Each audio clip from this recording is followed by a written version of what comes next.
Chapter 590. Clang, clang, clang. 5 against 6, they were actually locked in a stalemate. There was even one time when Emoda's broadsword almost slashed Long Chi's body, causing him to retreat and shout, "Someone, stop this madman." There was no need for Long Chi to say anything. A group of soldiers from afar had already rushed over and surrounded Emoda's group of 5. They looked like they would not be able to escape even if they had wings. Seeing that more and more soldiers were surrounding him, Emoda's expression became even more unsightly, knowing that if this continued, he would definitely die here today. He looked at the ministers who had come to attend the banquet and suddenly shouted, "What are you all doing? Can't you see that Long Chi is rebelling? Do you know that it's a felony to not report what you know? Let's not talk about whether he has already given you any benefits. If you fail, have you thought about the consequences?" Emoda's shout was like a thunderclap that struck the ministers. That's right, the Imperial Advisor's rebellion had already become a fact. But what were they? Which side were they on? Did they agree to rebel? They didn't do that. No one even promised them any benefits. Immediately, many of the ministers stood up and looked at the Imperial Advisor Long Chi, clearly wanting an explanation. Of course, the ministers who could come here would not be alone. They would usually bring 2 guards with them. There were about 50 to 60 officials here, and there were more than 100 guards around them. Moreover, those who could follow their masters were generally experts. As soon as they stood up, the servants who had long heard the commotion and ran over to watch the show became nervous. Some of them even reached out to touch their waists, looking as if they would attack at any time. With so many ministers standing up, Long Chi instinctively stood up and retreated. Although it was true that this was his residence and he had made some arrangements, most of the soldiers were in charge of the periphery. The guards around him were not very strong. Other than the few people who had fought with Emoda, there were only 2 guards left. Relying on these 2 people to face the attacks of dozens of ministers, Long Chi did not have such a big heart and good mentality. Long Chi kept retreating, showing his inadequacy. The other ministers saw that there was an opportunity to take advantage of and immediately stepped forward step by step. Some of the more straightforward ones had already shouted, "Long Chi, what are you doing? Were they really going to rebel? But what benefits did the mercenaries give you? Can you share it with us?" This was a question and a request for benefits. Obviously, everyone wanted to hear what the Grand Preceptor would say and what kind of conditions he would offer. Only then would they be able to weigh the benefits and make a decision. Facing the questioning of the ministers, Long Chi had a bitter look on his face. He opened his mouth and closed it again. This time, the ministers were gathered because they didn't want them to disrupt the mercenaries' plan to enter the city and take control of the situation. As for the benefits, there really wasn't anything. Although he would receive 5 million taels of silver from the Duke of Loyalty, that was his own fault.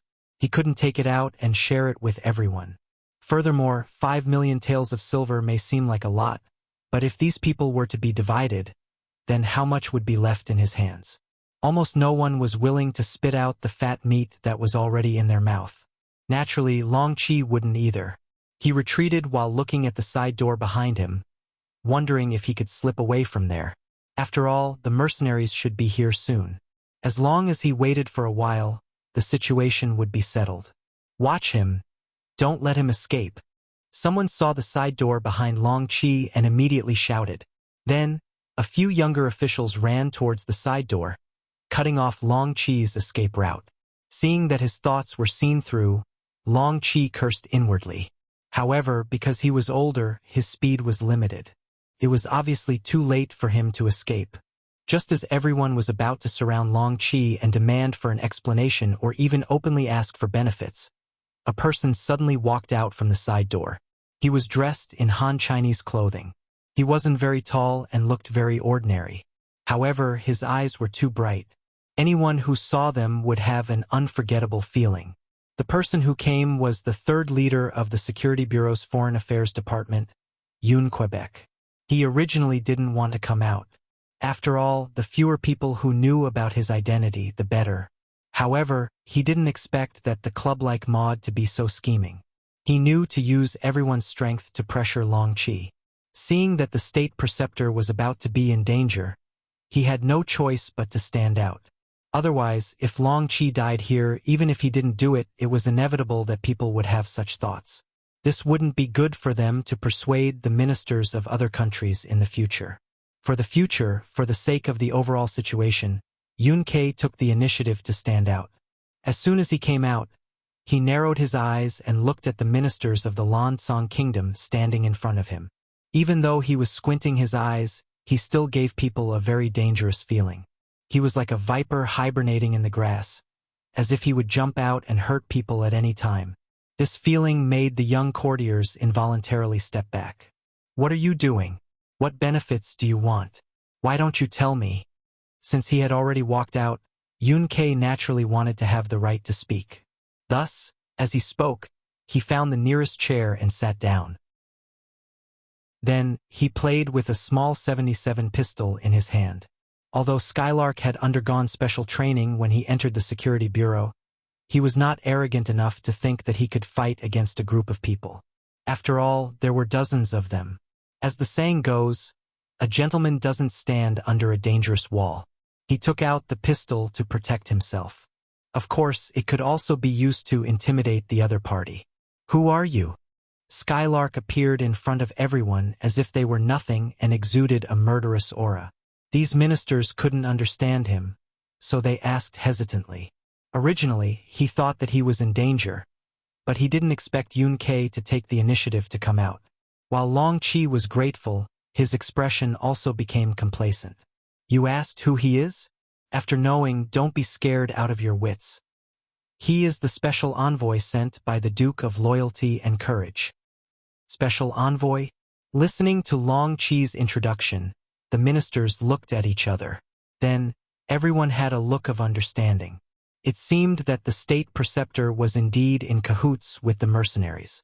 Just now, it was just a guess. Now, it could be confirmed. This wasn't beyond everyone's expectations.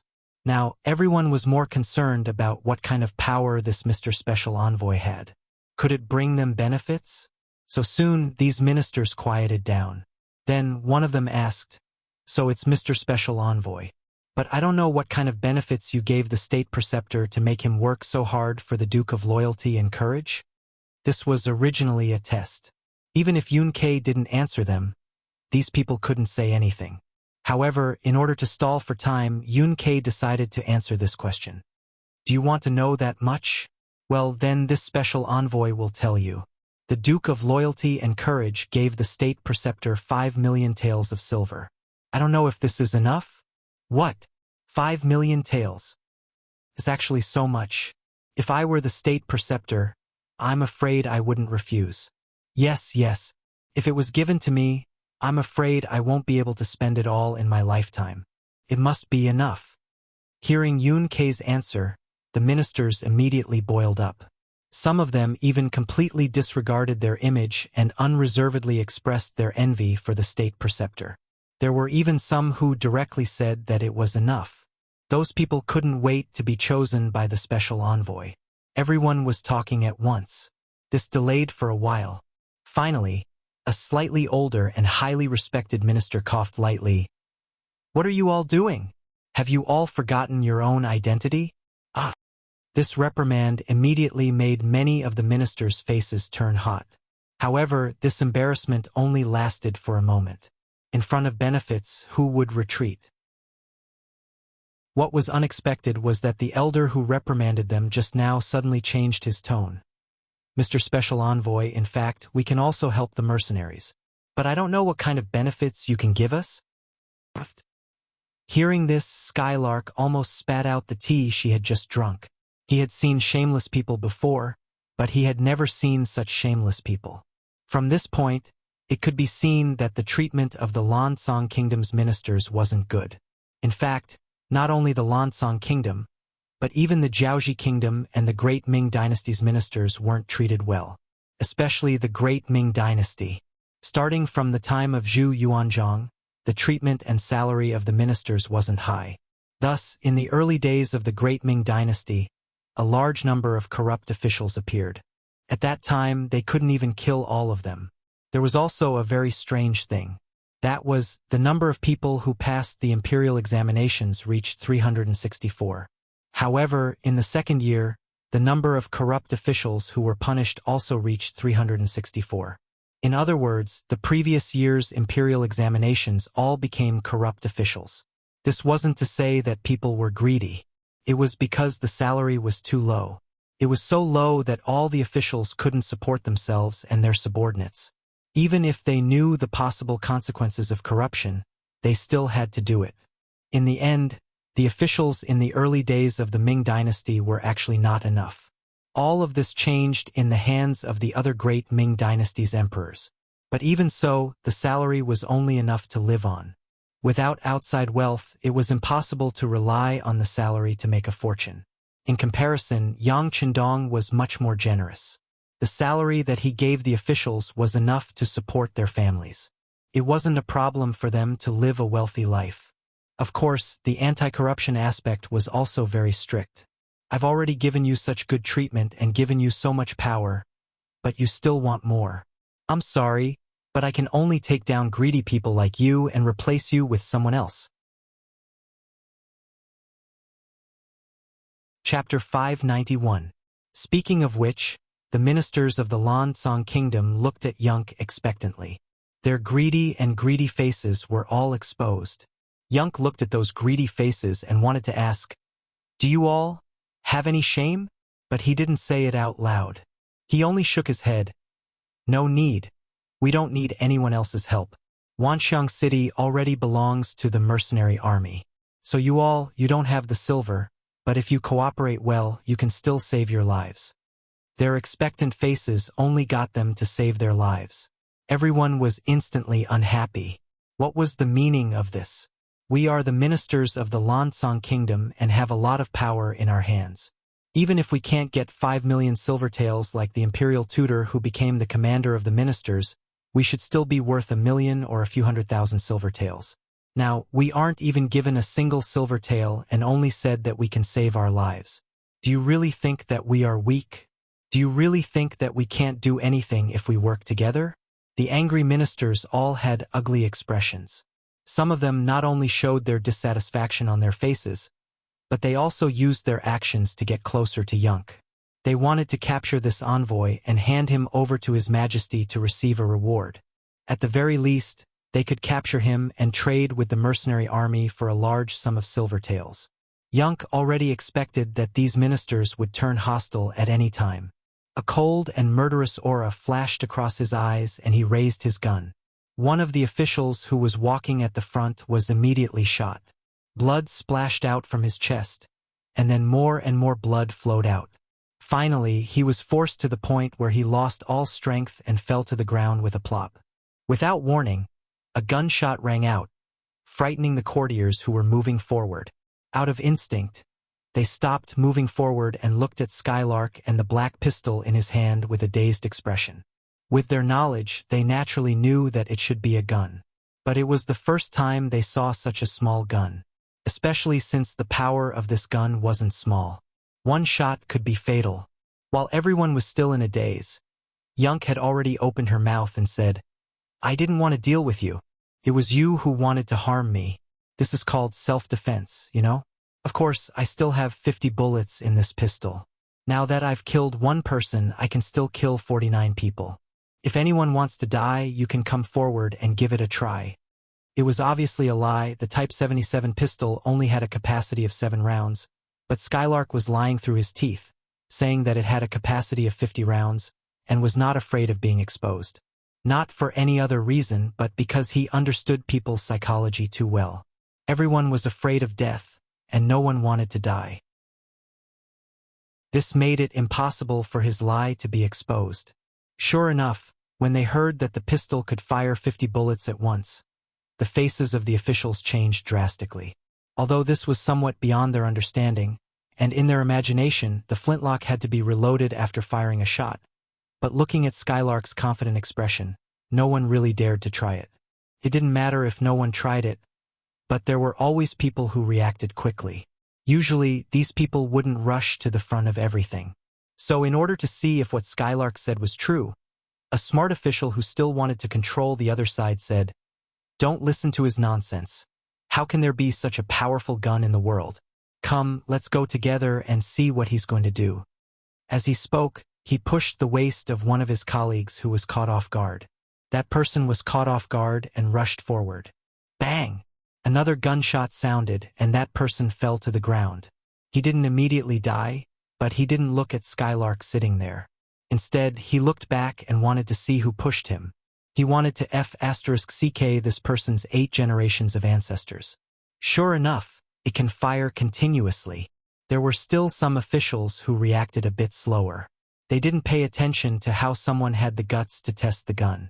They only saw that the gun was indeed not reloaded before it fired a second shot. I don't believe he can really fire 50 shots. It was still that person who spoke, and then he pushed the other 2 officials beside him. Bang bang! A series of gunshots sounded, and another 2 people fell to the ground. It was only a dozen meters away, so Skylark didn't need to aim at all. He only needed to shoot based on his intuition, and he could hit the target. It really is a good gun. Hey! No, those 2 people just now seem to have been pushed by someone. The officials finally reacted and finally felt that something was wrong.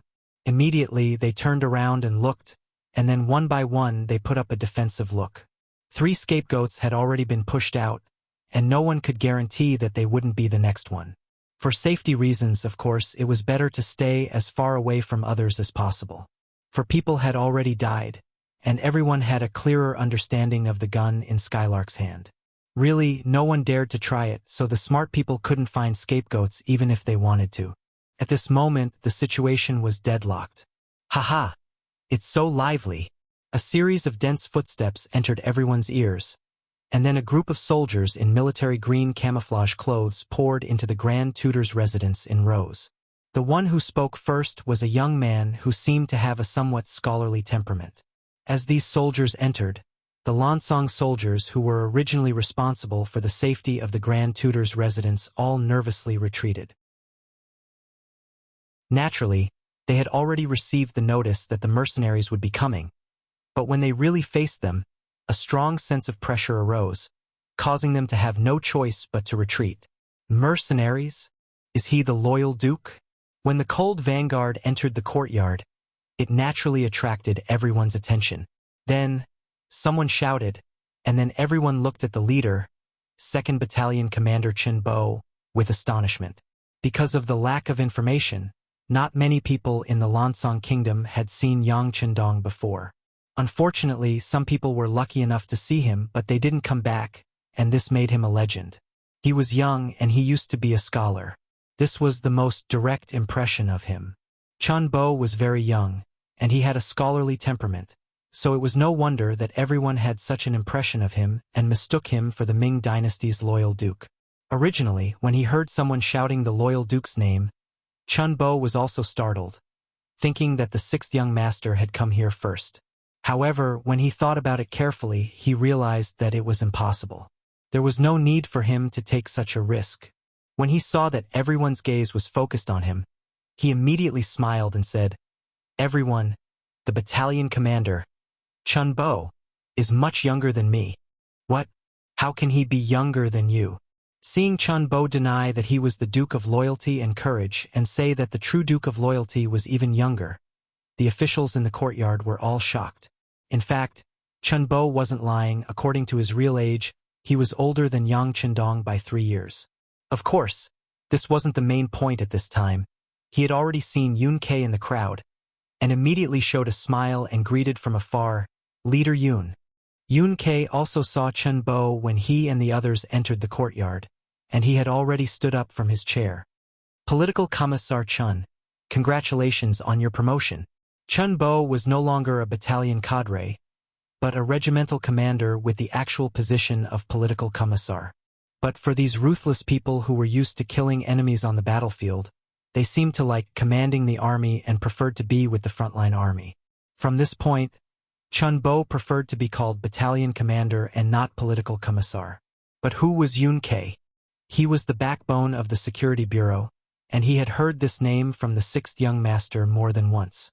This was someone that the 6th young master valued highly, and he wasn't part of the military system, so he should be more polite. Leader Yun, you must be joking. My political commissar position is just a title. Haha. That's because political commissar Chun doesn't care about empty titles. He has noble character and unquestionable integrity. Skylark laughed. He was worried that someone would take the risk. His pistol had already fired 4 bullets. At most, he could fire 3 more shots. Although it wouldn't take long to change the magazine, who could say that there wouldn't be any accidents? But now, the mercenaries were here, and it was the strongest Lung Feng. He could finally rest assured and leave the situation here to the Lung Feng to handle. The two of them talked as if there was no one around, as if they didn't put anyone else in their eyes. However, the other Lung Feng didn't stay idle. They went forward and grabbed the ministers of the Lansong kingdom one by one, and once they encountered the slightest resistance, they would beat them up without mercy. If these people were Han officials, perhaps the Lung Feng would be more lenient, but sorry, they didn't have such rights if they were foreigners. Several people were beaten up because they were too slow to crouch down, and the others learned from their mistakes. They cooperated well, and the situation was quickly under control. Leader Yun, you know the situation here better. Let's see how to deal with it. Okay. Yun Ke nodded without any trace of politeness. The Lung Feng was naturally good at fighting, but when it came to seeing through people's hearts and gathering intelligence, they were far inferior to the Security Bureau. For example, he had a list of names in his hands, which showed the wealth of the captured ministers. Other than Long Qi and He Guang, the other ministers were naturally not so lucky. The situation was set, they didn't work hard before, and wanted to hug the thick thighs afterwards. Sorry, it was all too late. Yun Ke had already received Yang Qindong's secret order to confiscate the wealth of the Lansong Kingdom's ministers. Of course, he wouldn't be lenient at this moment. In order to make things go smoothly, he first set his eyes on Emoda. Emoda still had some strength, at least he didn't die in the fight just now, he only suffered a knife wound. Seeing the mercenaries appear, he knew that the situation was over. He took the initiative to tuck his tail between his legs, lowered his head, and blended into the crowd. Chapter 592. General Mo, you don't have to hide anymore. Stand out. Arriving in front of the captured ministers, Skylark had a smile on his face as he pointed at Emoda, who was squeezing into the crowd with his head lowered. When his name was called out, Tu Lung Feng immediately grabbed him and pressed him in front of Skylark. What are you doing? I surrender, I surrender. In the future, I am willing to be a loyal and courageous duke. I am willing to be a mercenary's dog. Please don't kill me. The weakness of human nature was finally exposed. Originally, he still dared to shout a few words in front of the imperial advisor, but the moment he saw the mercenaries, he was completely terrified. Skylark naturally wouldn't put this kind of person who bullied the weak and feared the strong in his eyes. As for the other party saying that he wanted to be a loyal and courageous duke's dog, he was very sorry, but such a person didn't have the qualifications. All right, you don't have to shout. Whether you can survive or not depends on how much you are willing to pay. We have also investigated your family background. How about this? In 3 days, take out 400,000 taels of silver and you can live. Otherwise, you will die. The survey showed that Emoda's private property was about 350,000 taels of silver. The extra 50,000 taels was what Skylark meant. How could you know what kind of potential some people had if you didn't squeeze it out? What? For 100,000 taels? I don't have it. When he heard this number, Emoda shook his head vigorously. No one knew better than him how much money he had. He definitely doesn't have 400,000 taels of silver. No? Could it be that our intelligence was wrong? Skylark said in a surprised voice. If one understood his subordinates, they would definitely know that the leader was preparing to scam them. How could Emoda know about this? He just wanted to bleed less, so he cooperated and said, Yes, your intelligence must be wrong. I can only take out 10,000 taels of silver at most. This is already my family background.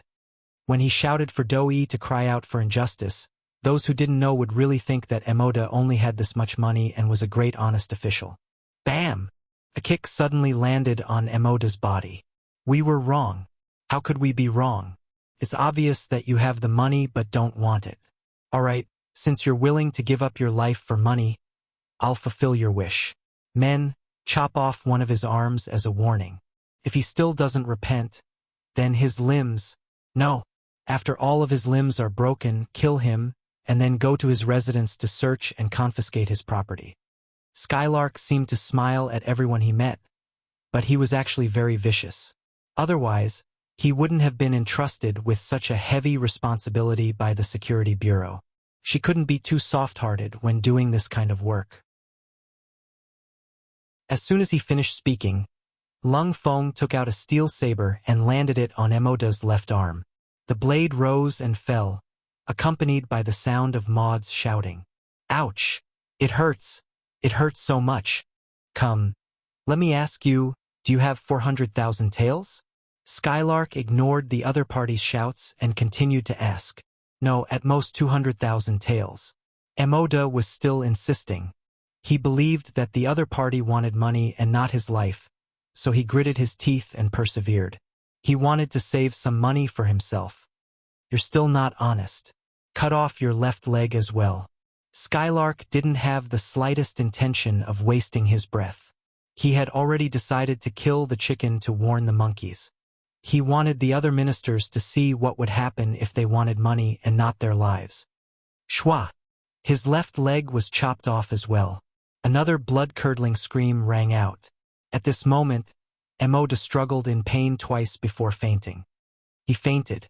Yeah, maybe this is the best outcome. The other Lansong ministers squatted on the ground and watched this scene. They didn't forget to discuss it in private. In their eyes, it was better for Emoda to faint than to be awake. After all, he still had to suffer even if he was awake. Fainted? Do you think you'll be fine like this? Someone wake him up with cold water. Either take the money or give up your life. You have to choose one. Skylark chuckled and casually instructed. A bucket of cold water was poured down on Emoda's head and he woke up. When he looked at Skylark, it was as if he was looking at a devil. He repeatedly shouted, I have 400,000 taels. I can borrow it. Sai, is that right? Someone, stop General Mo's bleeding. We can't let him die before we get the money. Skylark chuckled, as if he was very satisfied. Then he drew a line with the brush in his hand, then looked at the Lansong Kingdom's ministers who were squatting on the ground and casually said, Come. Next, Lord Qian Yuliang, who is in charge of the treasury. Plop. As soon as he finished speaking, one of the people in the crowd fell to the ground in fright. Who else could it be but Qian Yuliang? But no matter how he reacted, he couldn't escape the result of being brought to Skylark for questioning. If one wanted to know what the result was, they would naturally have to pay for their lives. Otherwise, Emoda's fate would be right in front of them. They didn't want to lower their heads after being cut a few times. That would just be looking for trouble. State Preceptor Long Chi saw this scene with his eyes. Cold sweat unknowingly flowed down the back of his neck. At this moment, he was very glad. He was glad that Skylark didn't look for anyone else but himself. He was glad that he tactfully agreed to the other party's request. Otherwise, he was afraid that he would have lost both his life and money. The heart-to-heart talk, or rather, the interrogation, continued. After questioning one person, Tu Lung Feng accompanied him and left. 3 days later, these people would either take out the money or pay with their lives. Under the pressure, who would think about the transfer of power? Who would care about the life and death of the king? This also made the following process very smooth. That night, the 3 battalions separately attacked the Lansong Kingdom's treasury, armory, and granary. Early the next morning, the gunshots in the city finally stopped. Some brave citizens walked out of their houses and found that everything was very peaceful. There wasn't any difference from before. If there was a difference, it would be that on the streets, one could hear the sounds of cursing coming from an official's residence. Also, one could see soldiers in green military uniforms patrolling the streets with the king's guards. With the experience of taking down Haniai City, it wasn't so complicated to deal with Wanxiang City. First, confiscate the property, then stabilize the situation. After that, all they had to do was wait for the 6th young master to bring the knowledgeable youths from Chichen City to take over this place. King Piasai was placed under house arrest in a small courtyard. His food and drink were all sent to him. He had completely lost his freedom. Originally, the king still had a glimmer of hope. When the sun rose, he thought that there would be some loyal subjects coming to save him. However, after waiting from morning till night, there was no movement at all. He knew that he, the king, had been abandoned by his subjects. How would he know that all the subjects were now raising money to buy their own lives? How would they have the time to care about the lives of others? Even if he was the king, he was also thrown to the back of their minds. The occupied granaries started to sell rice. Once the people had something to eat, they became very obedient. The situation in the city stabilized. 3 days later, some of the subjects handed over the ransom. In order to survive, they really used all kinds of methods. Apart from the houses that Lung Feng had told them to confiscate, they sold everything else that they could. Some of them even sold their own concubines just to save up enough money to survive. Fortunately, those who could become subjects often had the support of some people behind them. It wasn't too difficult to borrow money from them. Therefore, more than 80% of the subjects handed over enough money in the stipulated time and didn't have to worry about their lives. Of course, there were also 20% who didn't have that much money. Yunk naturally wouldn't be polite. Since he said it, he had to do it. Otherwise, how could he intimidate others? Immediately, those people had their limbs chopped off and were hung on the city gate tower. This scene made many of the subjects feel that it was a close call. 3 days later, Yunk had an extra 14 million taels of silver in his hands. Most of this was provided by the subjects. A small amount was obtained from the Lansong Kingdom's treasury. From this point, it could be seen that any country had some foundation. A small Wanxiang city could squeeze out 10 million taels of silver. What if it was the entire Lansong Kingdom? What if the target was the Great Ming Dynasty? Just like the end of the Great Ming Dynasty, there was no money in the treasury. All the money was in the hands of the subjects and merchants. This caused the country to have no money to raise an army. In the end, it was destroyed by slave Jin. Then, in order to save their lives, the subjects and merchants took out an unknown amount of gold and silver to give to slave Jin. This also caused Emperor Chongzhen, who knew all of this, to shout before he died, "Kill all the subjects." Now that he thought about it, it did make some sense. On the 5th day, the main force of the mercenary army finally arrived at Wanxiang City. Accompanying them were 50,000 young men who had long been prepared. They would use their knowledge to infect everyone around them so that they could become a member of the Yang family as soon as possible. In the Lansong Kingdom's palace, Yang Chendong summoned Captain Wu Shang, Yunk, and the others. After listening to their reports, he nodded his head in satisfaction and praised them. After Yunk reported that they obtained 14 million taels of silver, Yang Chendong laughed out loud. "See, wealth comes so quickly in war. Hee, since that is the case, we still need 3 million taels of silver from Long Qi. Just give it to him. As for the remaining 1 million taels, take out 200,000 taels to reward the Laotian mercenaries in River Light and 800,000 taels to reward the subjects who contributed greatly in this war. 10 million taels of silver will go into the treasury and be used to build the infrastructure of Lao province."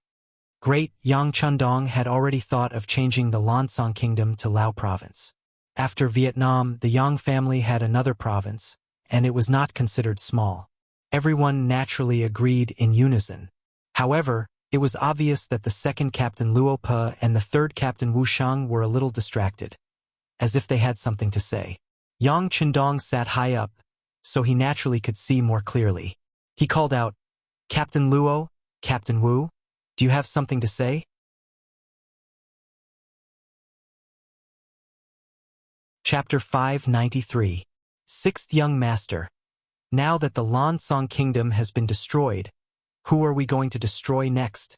The two commanders asked excitedly. It was obvious that they were addicted to the war.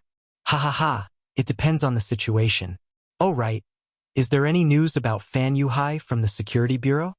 Yang Chendong laughed. He liked the morale of his subordinates. However, food had to be taken one bite at a time. Otherwise, not only would they not be able to finish the second bite, they would also vomit the first bite. Yonk, who had been prepared for this question, replied respectfully, "Sixth young master. There is information that after Fan Yuhai was defeated in Sangnu City, he took 5,000 elite cavalry to Siam. Siam was a title given by the Ming dynasty. They called themselves the Ming dynasty, which was the current Thailand. Oh haha, this Fan Yuhai knows what I want to do. Sai, I can't bear to kill such a person." Yang Chendong couldn't help but smile. This person seemed to be afraid that he didn't have enough territory and could always find a new enemy for the mercenaries to conquer. There was an excuse again. Yang Chendong was all smiles. Then arrange for someone to go to Siam and ask them to hand over Fan Yuhai. Otherwise, they will have to bear the consequences. During this time, we have to divide the land among the rich and stabilize the situation in Lao province. We have to speed up the communication between Lao province and Vietnam so that they can communicate with each other. The mercenaries shouldn't be idle either. Eliminate the opposing forces in Lao province as soon as possible. In short, before we attack other countries, we have to stabilize this place. If we don't achieve this goal, the 2nd and 3rd regiments won't participate in the next war. Please be at ease, 6th young master. We will definitely resolve the problem here in the shortest time possible. Luo Pe and Wu Shang replied with an anxious look on their faces when they heard this. Following the 6th young master meant that they could fight wars, eat meat, and be promoted quickly. Right now, it was just that the requirements for Lung Feng's assessment were a little too high. Once they had enough soldiers, they would most likely have the qualifications to become division commanders. If they were really forced to stay here because of the security issues in Laos, wouldn't they miss out on a great opportunity? This was something they absolutely could not allow to happen. Crimson City. More than 4 million Han Chinese had settled down here, and the entire Ryukyu Island had been unified. The development of the entire island also began to speed up, especially Crimson City, which was the center of political, cultural, economic, and scientific development. It was a scene of prosperity. With Yang Chendong's approval, Chichen City had nearly doubled in size. In terms of size, it was almost half the size of Beiming's capital, but it was still barely enough to supply the merchants and trade routes of the entire country. As a result, many factories began to expand at a faster pace. Whether it was the factories or the workers, they were increasing exponentially. Luan Shaochen, as an outstanding political teacher, had a lot of work to do. With so many new people joining, whether it was ideological work or teaching them how to read and write, he was so busy that he felt like he did not have enough time. However, he did not complain at all. Instead, he worked tirelessly. In the words of his parents and sister, he was still young, so there was nothing wrong with working and learning more. Otherwise, when he was old, he would not have so much energy to learn. Even though he could only sleep about 6 hours a day because of how busy he was, Luan Shaochen did not slack off at all. This was because he knew how much attention the Luan family had attracted, and many people were jealous of them. His father, Luan Qi, was the factory manager of the power plant. His mother, Zhou Hua, was the director of the main garment factory. Just the workers in the few factories under her command added up to more than 100,000 people. One could imagine how much power she had. However, they could not compare to his sister Luan Xiaoyu. At that time, she was the head of Crimson City's propaganda department. Whenever she had free time, she would go to the palace that everyone in Crimson City admired to accompany the 6th young master's 3 wives. Sometimes she would even spend the night there. There was news that when Luan Xiaoyu turned 18, she would become the new wife of the 6th young master. The wife of the 6th young master, how noble was that? Just based on this, the Luan family did not need to do anything and could still eat and drink well. It was also because of Luan Xiaoyu's existence that even City Lord Yu Qian and the 2 military commanders, Leng Song and Gao Xiong, would be very polite when they met the Luan family. Because of this, although some people were envious, they did not dare to do anything jealous. Under this kind of pressure, Luan Shaochen's efforts seemed so ordinary. It seemed that everyone thought that this person could have his current position. Not long ago, Yang Chendong personally promoted him from a battalion-level instructor to a deputy regiment-level political commissar. That was not the result of his own efforts, but because of his sister Luan Xiaoyu. However, This could not dispel his passion for work and private efforts. Under the strong pressure, Luan Shaoqin just went to the unit in the morning. He was about to bring people to do political work for the new citizens when someone came to his office. As soon as this person entered the political department building, the whole atmosphere changed. Many people who were originally in a rush walked a little slower. Then, their constant greetings resounded in the corridor. Fifth brother, fifth brother. Hello, everyone. The person also smiled and greeted everyone politely. Then, he came to Luan Shaoqin's office. At this moment, Luan Shaoqin was assigning today's tasks to several subordinates. Because his back was facing the door, he didn't see anyone coming behind him. He was still arranging some things by himself. It wasn't until he noticed that his subordinates were looking behind him that he realized something was wrong. He turned around to look. When he turned around, he saw Yang Wu standing in the corridor. He immediately smiled and said, "Fifth brother is here." Fifth brother was Yang Wu. He was one of Yang Qindong's most trusted servants. He was also his trusted aide in Qiqian City.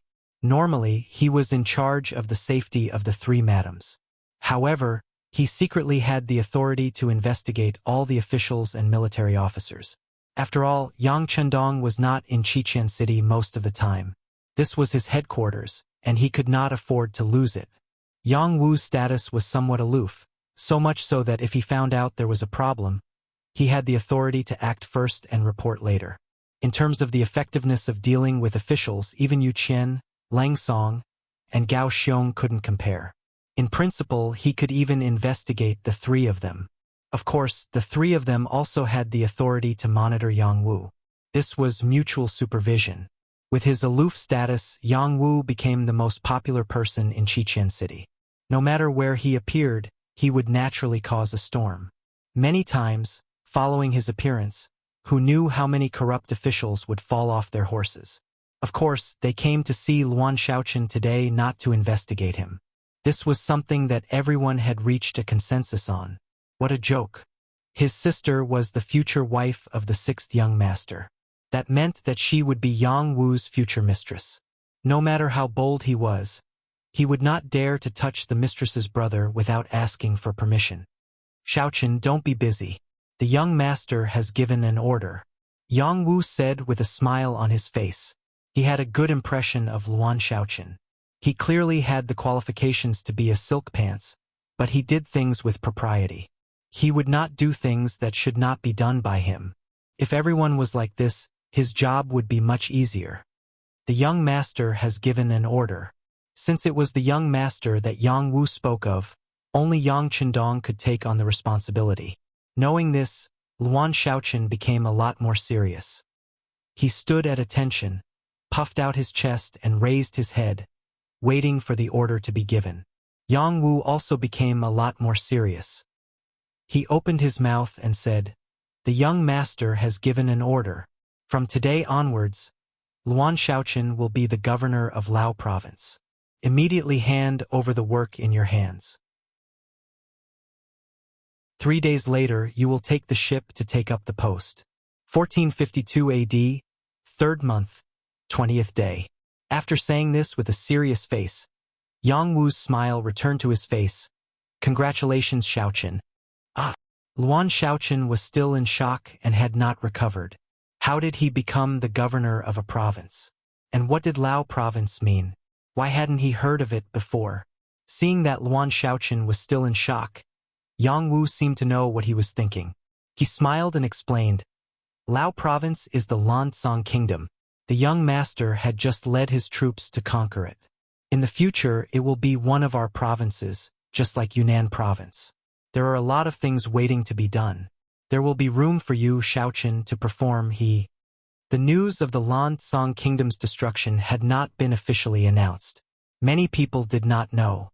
Now that it was announced by Yang Wu, naturally no one would doubt it. However, it still caused a huge uproar.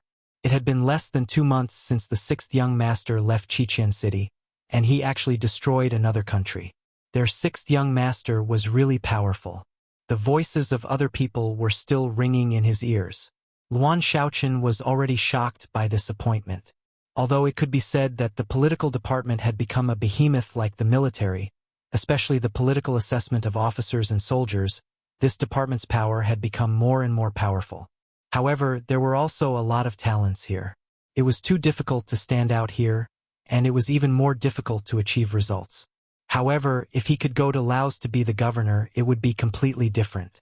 One must know that Laos was an independent place, and it was a newly conquered place.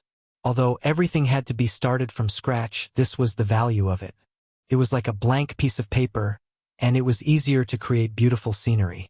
It was not an exaggeration to say that once there was such an opportunity, most people would fight to the death. There was a saying that one would rather be the head of a chicken than the tail of a phoenix. Unfortunately, he only had a lot of ambition, and there was no room for him to display his talent. After all, there was only Yunnan province before. That place had already been occupied, and people had lost hope. Now that Laos had just been conquered, the 6th young master's order was given. The intention of training was very obvious.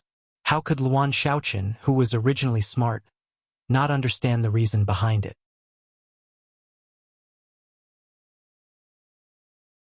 Chapter 594. Congrats, congrats. While his mind was still filled with shock and excitement from this new information, he heard a familiar voice. Mo Changyu and Ji Fei had appeared in front of him at some point. These two were members of the political department. Mo Changyu was also the political commissar of the 1st Division of Langfeng, while Ji Fei was the political commissar of the 1st Division of the Navy. Both of them were people of high status and power. They were in the same office today. When they heard that Yang Wu was here, they came out of courtesy and heard the order. They immediately understood that the 6th young master was here to help his brother-in-law. The two of them immediately came out to congratulate him. Committee member Mo, committee member Ji. Looking at the two, Luan Shaoqun habitually saluted them. Haha. Good, good. After all, Shaoqun is still a member of the political department. Now that you have made a name for yourself, you are the glory of our department. Tonight, committee member Ji and I will hold a farewell banquet for you. You must come. Mo Changyu laughed and used this opportunity to improve his relationship with Luan Shaoqun. Although he was the number 1 committee member in the department, in reality, he was not much different from the other 3 committee members. If he wanted to have real power, he would have to become a vice minister. If he wanted to achieve this goal, he would need more people to support him. If Luan Shaoqun was willing to support him at the critical moment, it would be a great help. TL note: Yang Chundong is the minister of the Ministry of Defense. Yes, we're representing the department. Shaoqun won't refuse, right? Ji Fei obviously understood the reason behind it and said with a smile. The 6th young master only gave him 3 days. If he did not make the first move, then he would not have a chance to improve their relationship. Facing the enthusiasm of the two superiors, Luan Shaoqun could not refuse. He could only look at Yang Wu, who had come to deliver the order. When Yang Wu came, he was not only following the young master's order, he was also following the orders of the 3 matriarchs. Naturally, he had to take care of Luan Shaoqun. He nodded and said, "Since it is the department's good intentions, Shaoqun should not refuse. Oh right, tomorrow night, the 3 matriarchs and department head Luan will be holding a farewell banquet for little Li. Don't miss the appointment." Naturally, Yang Wu was expressing his attitude. Tomorrow's meeting had already been decided, so other people should not have any ideas. This was also for Luan Shaoqun's sake. As for why he allowed Luan Shaoqun to get closer to Mo Changyu and Jiguang, it was to get more support from them. This time, Luan Shaoqun was not going to Laos alone. He was going with 50,000 educated youths from Kikian City. How good these people were and whether they could bring some elites with them were under the jurisdiction of the political department. It was the best of both worlds to decide on the personnel by building a good relationship with them. Okay, I'll listen to 5th brother. Luan Shaoqun smiled. Obviously, he already understood the other party's intention. If Luan Shaoqun didn't have the strength, why would Yang Chundong vigorously promote him? One had to know that Luan Shaoqun had just celebrated his 18th birthday. At such a young age, he was already the head of a province, a high-ranking official of a region. This was probably very rare in history. This news was also immediately sent to department head Luan Xiaoyu's ears. Hearing the news from her trusted aide, Luan Xiaoyu's face was full of pride. In her mind, the image of her big brother who hugged her the first time they met appeared. Now, she only hoped that she could grow up quickly and use her life to repay this benefactor of the Luan family. Luan Xiaoqin's matter became a hot topic in Kikian City. At the same time, it gave more youths hope. Since Luan Xiaoqin, who had just turned 18, could become a high-ranking official, did that not mean that they also had hope? Although he had benefited from his sister's light, his youth was still a fact. This made many youths work even harder. Everyone hoped that good luck would fall on them in the future. In fact, everyone had forgotten that Yang Qindong's true age was only 22 years old. It was just that his achievements were too dazzling, to the point that everyone had chosen to forget about it. Luan Xiaoqin did not disappoint, using the banquet that night to recruit many elites. This would be a huge help to him in the future. With Yang Wu's appearance, the others did not have the chance to disturb Luan Xiaoqin. Instead, they allowed him to spend more time with his family. After all, outside Kikian City was the outside world. As the head of a province, he could not leave without orders. Who knew when the next meeting would be? 3 days later, Luan Xiaoqin set off on time. Along with him were 50,000 youths, as well as 2 auxiliary battalions that had just passed the background check and training. As the population of Kikian City increased, the number of militia also increased. According to the rules, once the militia had served for over half a year and passed the background check, they would be able to join the auxiliary army. This was also due to the change in the situation. After all, the more places they conquered, the more soldiers they would need. Of course, more did not mean less. The examination was still very strict, especially the background check. Who knew how many people were rejected? After all, once they left Kikian City, if these people did not keep their mouths shut and spread the news, who knew what kind of problems it would cause? On this point, the political department played a huge role, and the publicity department also put in a lot of effort. In their programs, they had already treated Yang Qindong as a god. This was how the title of God Young Master came about. It was also because the background check was very strict that no one knew about the situation in Kikian City. Even the great Ming dynasty did not know who the real leader of the mercenaries was. Thinking about it, so many people had left Kikian City in the past year, but there was no news at all. It had to be said that this was a miracle. In Lao province, Luan Xiaoqin arrived on time. As soon as he entered, he was taken away by the first security team to see Yang Qindong. Afterwards, the 6th young master gave many constructive suggestions on how to manage this place. After the siege of Hanoi City in Vietnamese province, Yang Qindong did not want such a thing to happen again. As such, his requirements for Luan Xiaoqin were that the foundation had to be firm, the people's livelihood had to be improved, the military had to be strong, and the economy had to be prosperous. The foundation had to be firm. There were 2 main aspects. The first was the hearts of the people. They could not let the people have any negative feelings towards them. The second was the infrastructure. Whether it was building houses or repairing cement roads, they had to be stable and fast. On this point, Kikian City would provide support in terms of manpower, resources, and money. The people's livelihood had to be improved. There were also 2 aspects. The first was to build trenches and distribute farmland. As long as the people had farmland and a place to live, they would become obedient and cooperate. Of course, those landlords and rich gentry who did not cooperate would be captured and sent to Kikian City for reform. That place was surrounded by the sea, and it was a good place to turn over a new leaf.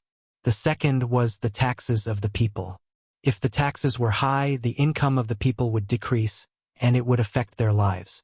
How to increase the income of the people while increasing their income at the same time. For example, they could be hired to repair roads and houses. With work, the people would have money, and their hearts would be stable. The military had to be strong. This referred to the militia system in Kikian City. It was not that everyone was a soldier, but at the very least, the young men had to serve in the militia. With military skills, once something happened, they would not have to worry about mobilizing soldiers. In order to make everyone more motivated, they could reduce the militia's taxes. For example, if a family had a militia and they performed well, they could reduce their taxes by a certain amount. In this way, they wouldn't have to worry about not having enough soldiers. The economy had to be prosperous. This referred to the need to liven up business. Just like Hanoi City in Vietnam, they had to create a commercial street and slowly expand it. In the end, it would lead all the businesses in the vicinity to have a commercial street in every city. As the saying went, without commerce, there would be no rich country, and this was the principle. Under Yang Qindong's careful guidance, Luan Shaoqin memorized the instructions in the book, which gave him a general understanding of the work in the future. Next, he only needed to do it one by one. When a problem appeared, he would solve it one by one. His experience would become better and better, and his ability would become stronger and stronger. After recording these problems, Luan Shaoqin asked a more daring question. That was, should the expansion continue? Of course, he was not against expansion. Under the ideological and political education, the people from Kikian City knew that Yang Qindong had to send out troops to destroy one country after another in order to save more people. However, continuous expansion would also bring some hidden dangers. For example, the instability of the rear. If this problem could not be solved once a problem occurred, it would be a big problem. It meant that many people who had just seen hope would once again fall into endless war and return to a life of poverty. This was not what Yang Qindong wanted. Luan Shaoqin thought about it all the way on the ship before asking this question. He didn't even know if he would incur Yang Qindong's wrath after saying this, but since Yang Qindong trusted him so much, he had to say whatever was in his heart. This was what it meant to repay a debt of gratitude. Ha! To Luan Shaoqin's surprise, Yang Qindong was not angry. Instead, he laughed and said, "I know what you are thinking.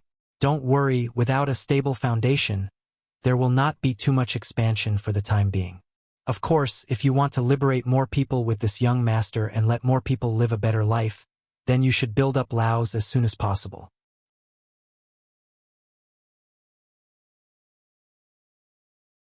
Chapter 595. After saying this, Yang Qindong patted Luan Shaoqin's shoulder. How could he not know that a weak foundation had become the biggest obstacle to expansion? Just like what Luan Shaoqin was worried about, if the rear wasn't stable and the front was still fighting, the consequences would be unimaginable. Regarding this, he naturally knew.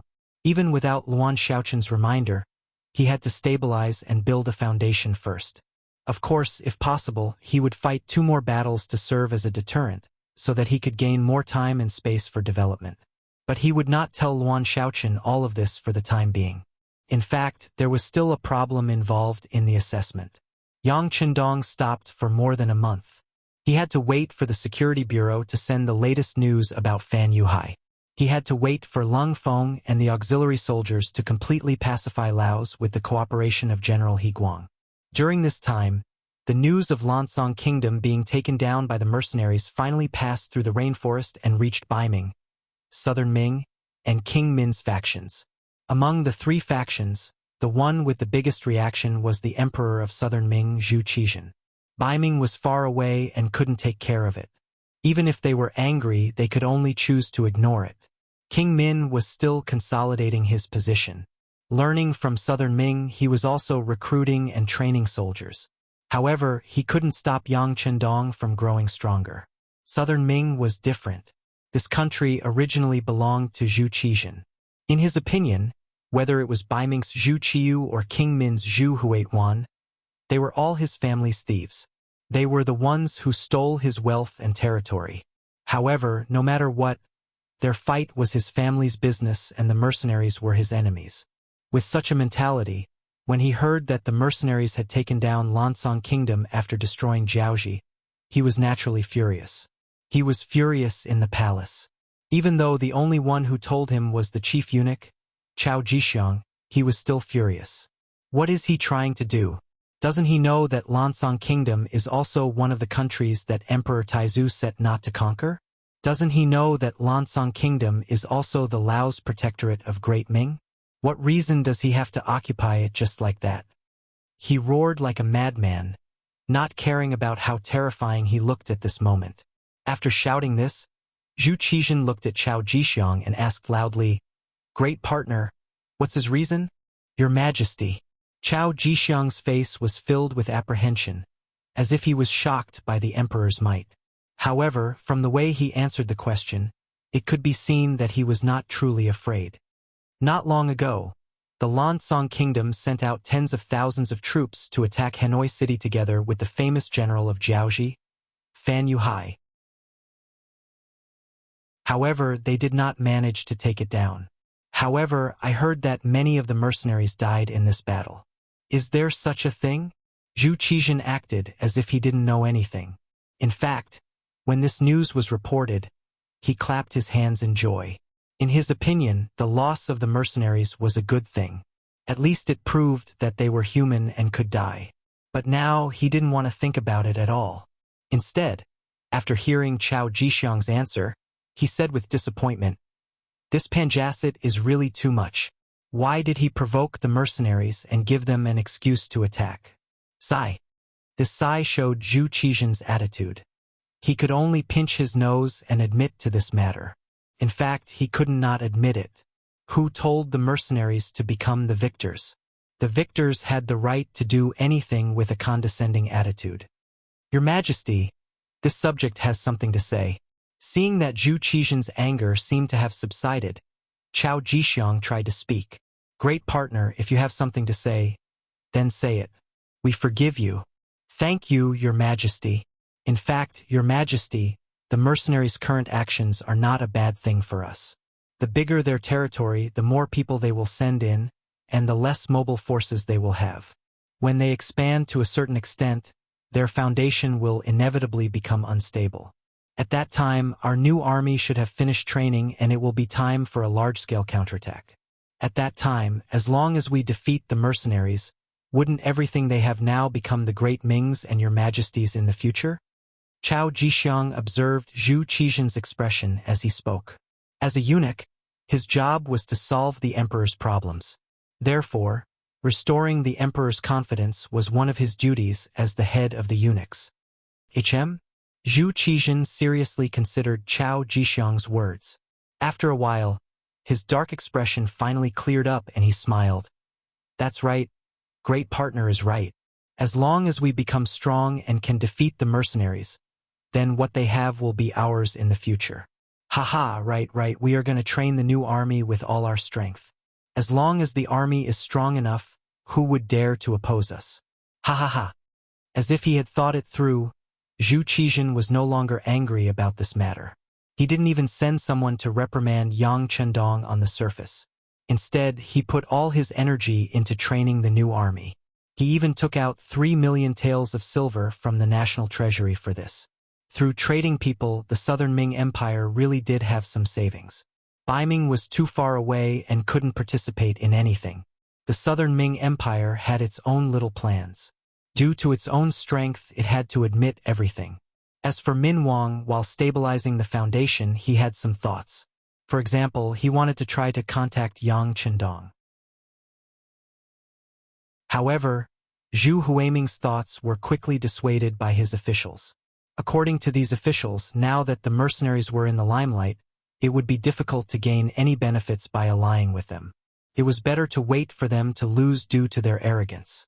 At that time, the price to pay for allying with them would be much lower. Following the advice of his officials, Zhu Huiming focused on stabilizing the territory and didn't send anyone to contact the mercenaries. The few major powers in the north didn't make any movements. All of this was within Yang Chendong's expectations. However, the few countries around Laos didn't make any movements at all. This made him somewhat puzzled.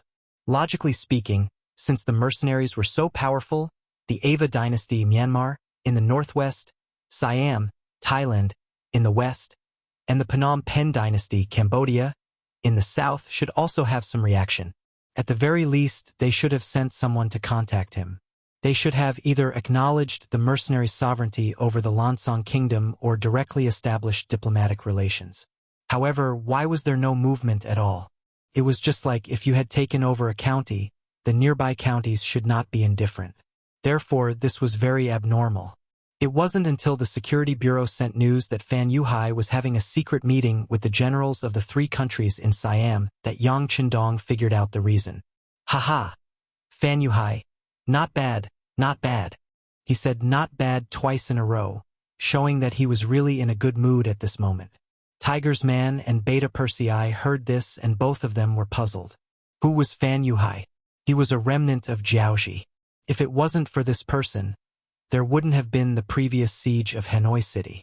In that battle, Lung Feng and the auxiliary soldiers lost their brothers. Such a person was definitely an enemy. He was the kind of person who must be killed when they meet. However, why did the young master say that he was not bad? Yang Qindong's idea was actually very simple. It was because Fan Yuhai had previously led the trouble to the Lansong Kingdom, which gave the mercenaries a chance to send troops. Now that he had led the trouble to the Siam Kingdom, wasn't this still creating an opportunity for him? Previously, Yang Qindong had thought about whether to let Fan Yuhai go. Of course, this didn't mean that he wouldn't eliminate him. He just wanted to eliminate him later so that he could lead more countries into this situation and create enough excuses for him to attack. In fact, when he entered the Lansong Kingdom, Yang Qindong had thanked him in his heart. What he did not expect was that Fan Yuhai seemed to know what he was thinking. Fan Yuhai had contacted the generals of Siam in such a short time. Moreover, he had contacted the generals of 3 countries at once. Fan Yuhai was really his soulmate. He was happy that he had an excuse, but Yang Qindong wouldn't launch an attack immediately. War wasn't as simple as just talking about it. Every battle involved too many things. There was information, terrain, comparison of forces and deployment, logistical support, provisions and equipment, morale, and so on. If any of these were not prepared, it might lead to the failure of the war. Especially now that the army was still suppressing the foreign forces in Laos province. Without enough troops, Yang Qindong wouldn't make any decisions lightly. Order the Security Bureau to not be afraid of spending money. Find a way to understand more about the other party. After saying this to Tiger's Mane, Yang Qindong put the matter aside. Even if there was a war, he would have to wait for Luopa and Wuxiang to be free. For now, he just had to wait and see. For now, it was better to help his future brother-in-law manage the situation in Laos province. The hearts of the people were the foundation of a country. In order to stabilize and gather the hearts of the people as soon as possible, Yang Qindong planned to bring the model of Yang Bao to Laos province. Previously, Yang Bao had been wandering around Baiming's capital and nearby areas. Because of the traffic and the situation, Yang Qindong's publication was very early, but its development was very slow. This was especially so after Yang Qindong left Baiming and went to the south. Yang Qindong even stopped publishing for a time. Who knew if someone would secretly make a move against them when he was no longer around? Lao province was different. This was Yang Qindong's territory, and he had the final say. If Yang Qindong wanted to publish Yang Qindong's newspaper here, he would not face any restrictions. Instead, he would have the full support of the local government. If he wanted to gather the hearts of the people, he had to let them know who he was and what he wanted to do. What did he do for them?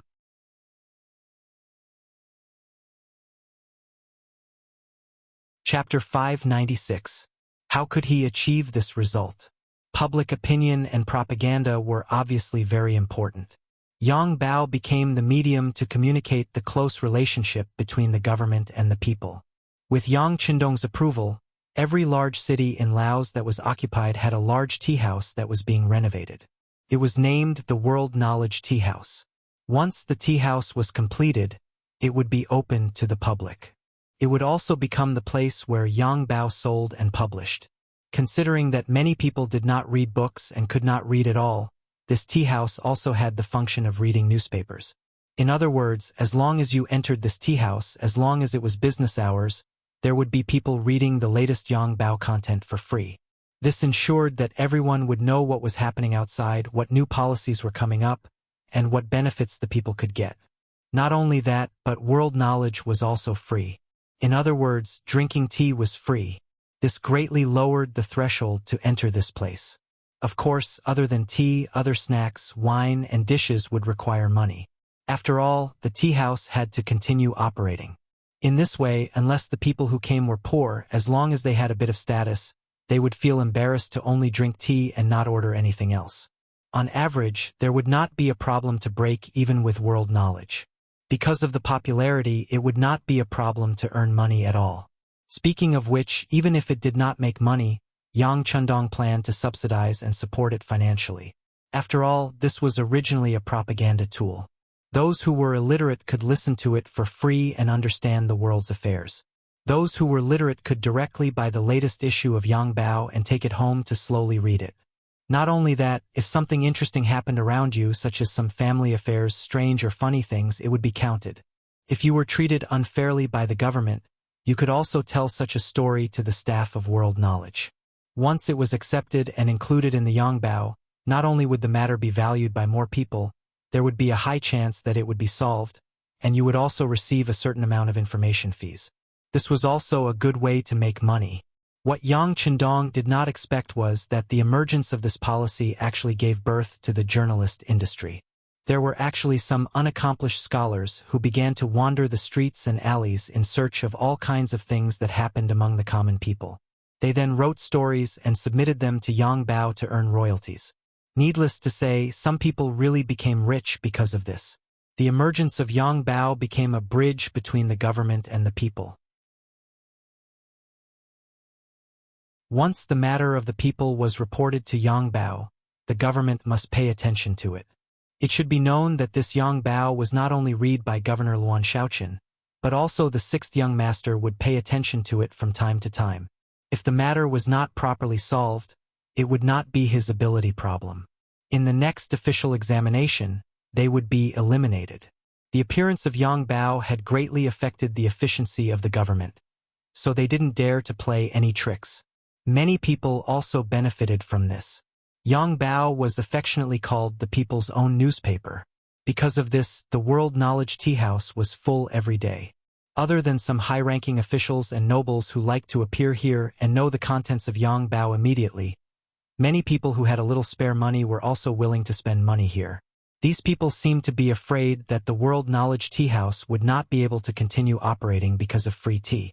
In this case, if they had any grievances or hatred, they would not have a direct channel to the higher-ups. Therefore, Sure Air and the others would come to support them.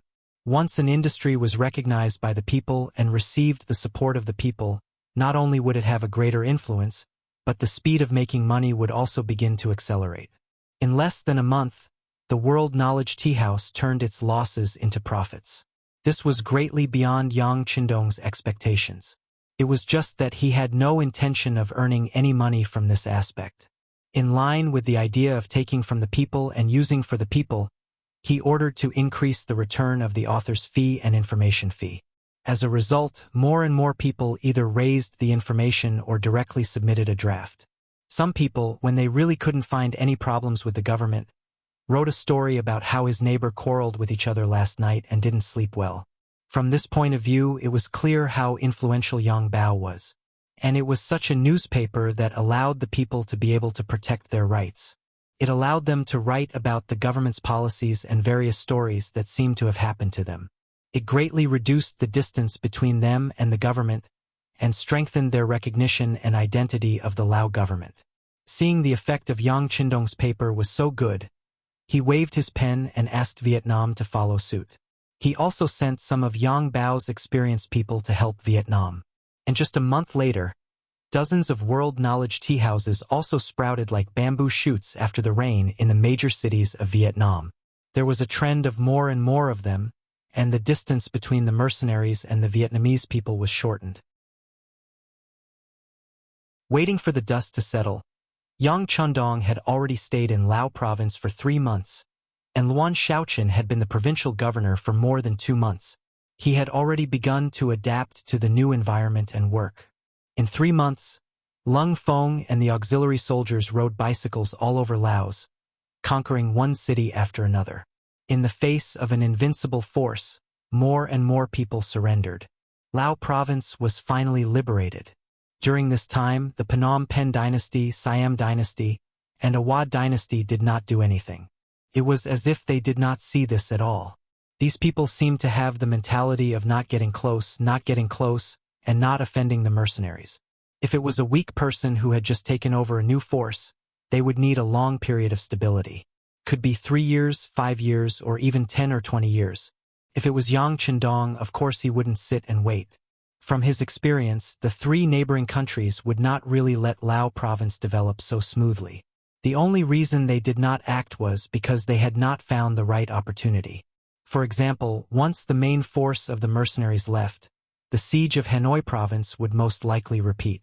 Now that Lao province had a clear political system, the people were united, and the people were stable. It was time for stable development. Yang Qindong would never allow the same thing to happen again. So, if others did not come looking for trouble with him, he would take the initiative to find trouble with others. Since he had to fight, it was better to fight outside. At least, if he fought outside, he would not feel the slightest bit of heartache even if the city was destroyed. He called Yunk from the Foreign Affairs Department. After making contributions in the liberation wars of Vietnam and Laos, he had been promoted and became the director of the Foreign Affairs Department. He was in charge of the major matters in this area. Yang Qindong called him over because he wanted to hear his opinion on the war. He had been promoted and gained more power. The burden on his shoulders had also become heavier. Yunk was a smart man. After he was promoted to director, he learned more about the situation of the Foreign Affairs Group of the Security Bureau and sent more people. He wanted to understand the situation of the 3 provinces and understand it thoroughly so that the 6th young master could make the next step. Waiting for Yang Qindong to ask him, he explained the plan he had in mind for a long time in detail.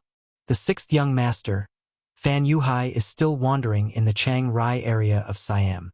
To outsiders, it seems that they have no contact with the higher-ups of Siam. However, our people have already investigated and found that their relationship is not as strange as it seems. On the contrary, the food for the 5,000 elite cavalry was provided by Siam. They should be waiting for an opportunity. As expected, listening to the information reported by Skylark, Yang Qindong nodded his head in deep thought. Since Siam was secretly supporting Fan Yuhai, it meant that they did not want to be on good terms with him. The reason why they did not act now was that the time was not right. Go on, Director Yunk, when do you think they will attack us? What should we do? Yang Qindong wanted to test Yunk.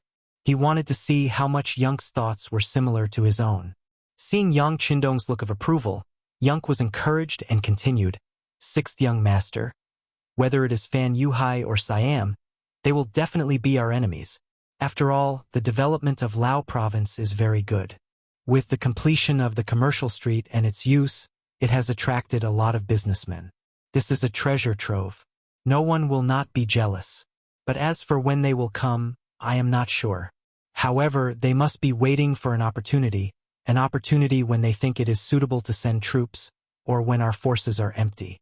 Just like when the Lansong soldiers attacked Hanoi. Well said. Yang Qindong nodded approvingly. This was what he thought. Director Yunk, do you think we should take the initiative to attack them? No, I don't think so. Yunk replied with a very firm tone. Oh, why? Yang Qindong's interest was piqued. 6th young master, I have sent people to investigate Siam. I found that Siam is not weak in terms of military strength or economic ability. Especially in the absence of war in recent years, their internal development speed was very fast. Now, just the military strength alone already had 500,000 soldiers. If the situation required, they could recruit another 300,000 soldiers. With such a strong military strength, if we take the initiative to attack, I am afraid that we will not be able to gain much advantage. Even if we can defeat them, it will consume a lot of our resources. There is no room for us to develop in other areas in a short time. If other countries suddenly attack us at that time, such as the Phnom Penh dynasty in the south, we will be in a bad situation where we have to fight on both sides. This is very disadvantageous.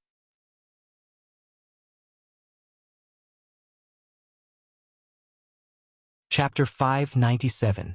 After saying this, Yunk was afraid that what he said would diminish his own prestige and boost the morale of others, so he quickly added, although our mercenaries are very powerful and are not afraid of any enemy, If the plan is more thorough, we can completely avoid such a situation. Isn't that better? How can the plan be more thorough? Yang Chundong had already heard the meaning of Yang's words. Presumably, this person with a talent for intelligence must have a very good idea. First, enter the Phnom Penh dynasty and solve the problem in the south. We don't have to completely occupy them. In fact, we don't have enough manpower now, but as long as we are afraid of them, it will be fine. So, when Siam dares to make a move, we have nothing to worry about. Of course, if it is done well, this is also a show of strength to scare the tiger, and it can buy some time for development. As if he had made a big decision, Yang said this in one breath, and then stared at Yang Chundong intently, waiting for the sixth young master's answer. Attacking the Phnom Penh dynasty first was the final decision made by Yang after understanding and investigating everything in the past 3 months. If it was rejected by the sixth young master, it meant that all the previous efforts would be in vain. The plan would have to be pushed back, which not only took time, but also made him lose face in the eyes of the sixth young master. This was definitely not what he wanted to see. Yang Chundong listened carefully to Yang's plan, but did not immediately express his opinion. Instead, he got up and walked to the sand table not far away. When Yang also walked to his side, he asked casually, "If we want to attack the Phnom Penh kingdom, we always need a reasonable reason. Sixth young master, your subordinate has already prepared a reason. As long as you give the order, we can brazenly kill our way over." Hearing Yang Chundong's request for a reason, Yang's heart pounded rapidly. He knew that this was the sixth young master's approval of his plan and had begun to consider how to implement it. What kind of reason? Yang Chundong hadn't thought that Skylark would have thought of this, and he couldn't help but look at her in a new light. "Sixth young master, I have already made arrangements. First, I spent a lot of money to buy 50 sets of enemy military uniforms from the right Prime Minister Dun of the Golden Border Dynasty. Then, they would send out intelligence agents to disguise themselves as them and attack the Solangan family's caravan. By the way, the Sorangans are a famous business family in Laos. They are very rich and have always had business dealings with the Phnom Penh dynasty." Listening to Skylark's plan step by step, Yang Chundong's mind was filled with 2 words: shift the blame onto others. That's right, Skylark's plan was to blame the Golden Rim dynasty for the ambush of the Solangans. In this way, the mercenaries would have enough manpower to send out troops. After all, since the Solangans paid the taxes to the mercenaries on time, the mercenaries should protect their safety and business interests. It had to be said that this plan was pretty good. It was a commonly used excuse to invade. However, looking at Skylark's arrangement, he seemed to be more prepared and detailed. Well, this is a good plan, but it's not enough. The Golden Rim dynasty has never been in our eyes, but the strength of Siam should not be underestimated. The young master thinks we should do this, Yang Chundong said, making up for some flaws in the plan. Skylark listened with stars in his eyes. He had a feeling that the sixth young master must have wanted to do this for a long time. The reason why he said it was because he wanted to test himself and listen to other people's opinions. In any case, this time his answer should be very satisfactory to the sixth young master, and his impression of him would be better. Yang Chundong's impression of Skylark was indeed good. This person was good at intelligence and dared to be a lone hero. Now, his ability to trick people was also very good. Anyone who had such an opponent would have a headache. Of course, it was a blessing to have such a subordinate. There were many things that he did not need to think too much about, and Skylark would do everything for him. Such a subordinate was worrisome and reassuring. With Skylark's ability, would he betray his master one day? Ha! He believed that as Skylark understood the strength and power of the mercenaries, such thoughts would become smaller and smaller until they did not exist at all. Yang Chundong could promote a person, and he could also destroy a person. However, no matter how much he thought about it, Skylark wouldn't do such a thing. He was a smart person, and smart people would know how to do it. They would be able to obtain more benefits while protecting themselves. No one knew what Yang Chundong and Skylark talked about. In short, Skylark left with a face full of excitement. After some time, Tiger's man was called into the study room and received an order. That was to secretly transfer the 6 battalions and 1 regiment of the newly formed auxiliary troops over to Laos.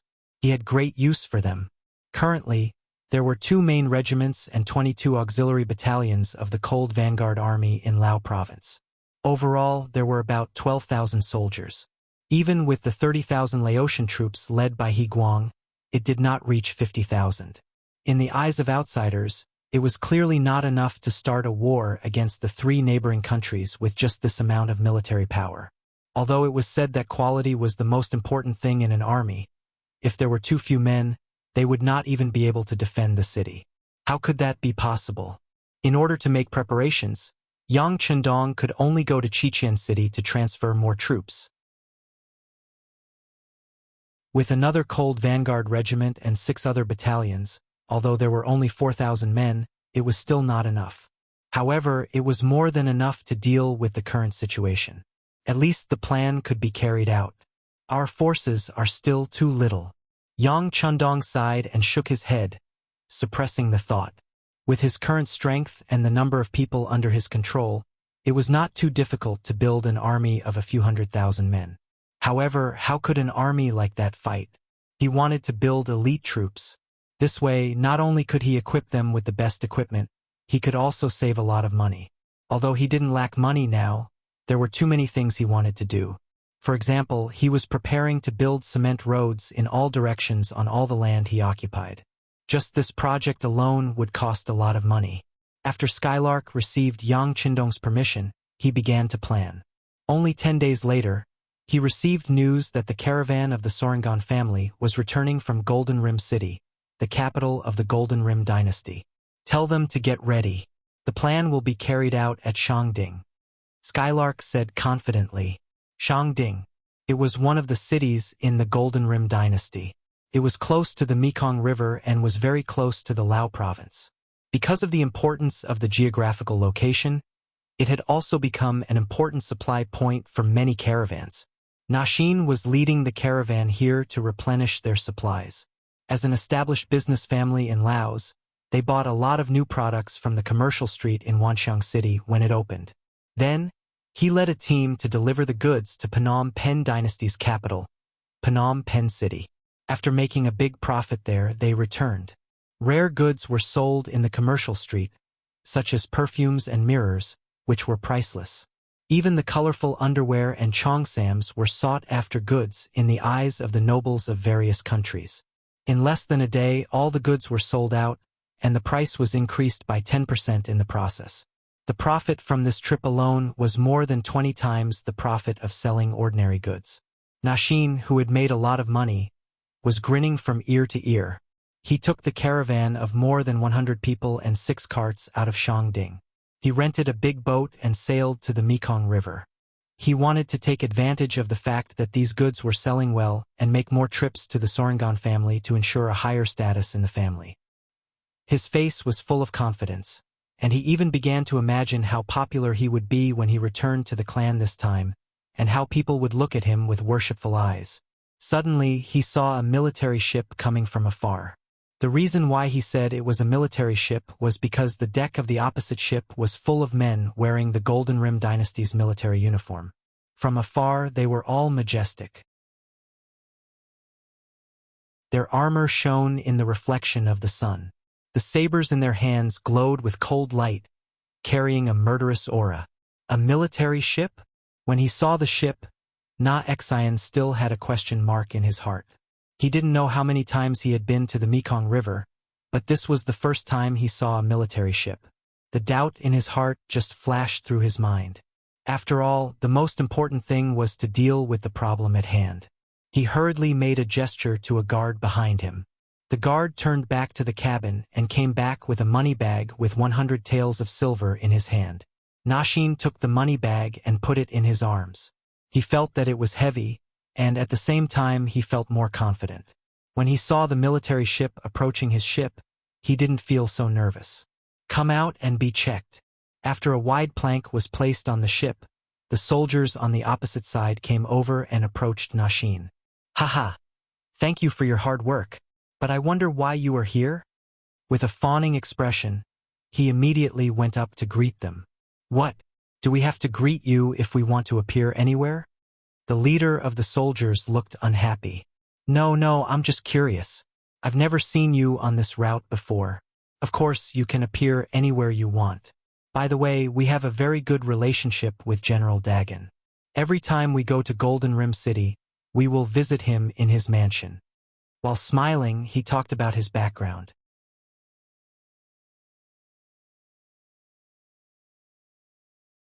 Chapter 598. Those who were able to trade between the two countries had to have a powerful background. The Solingen family had found a backer in the Golden Border dynasty, General Dagon.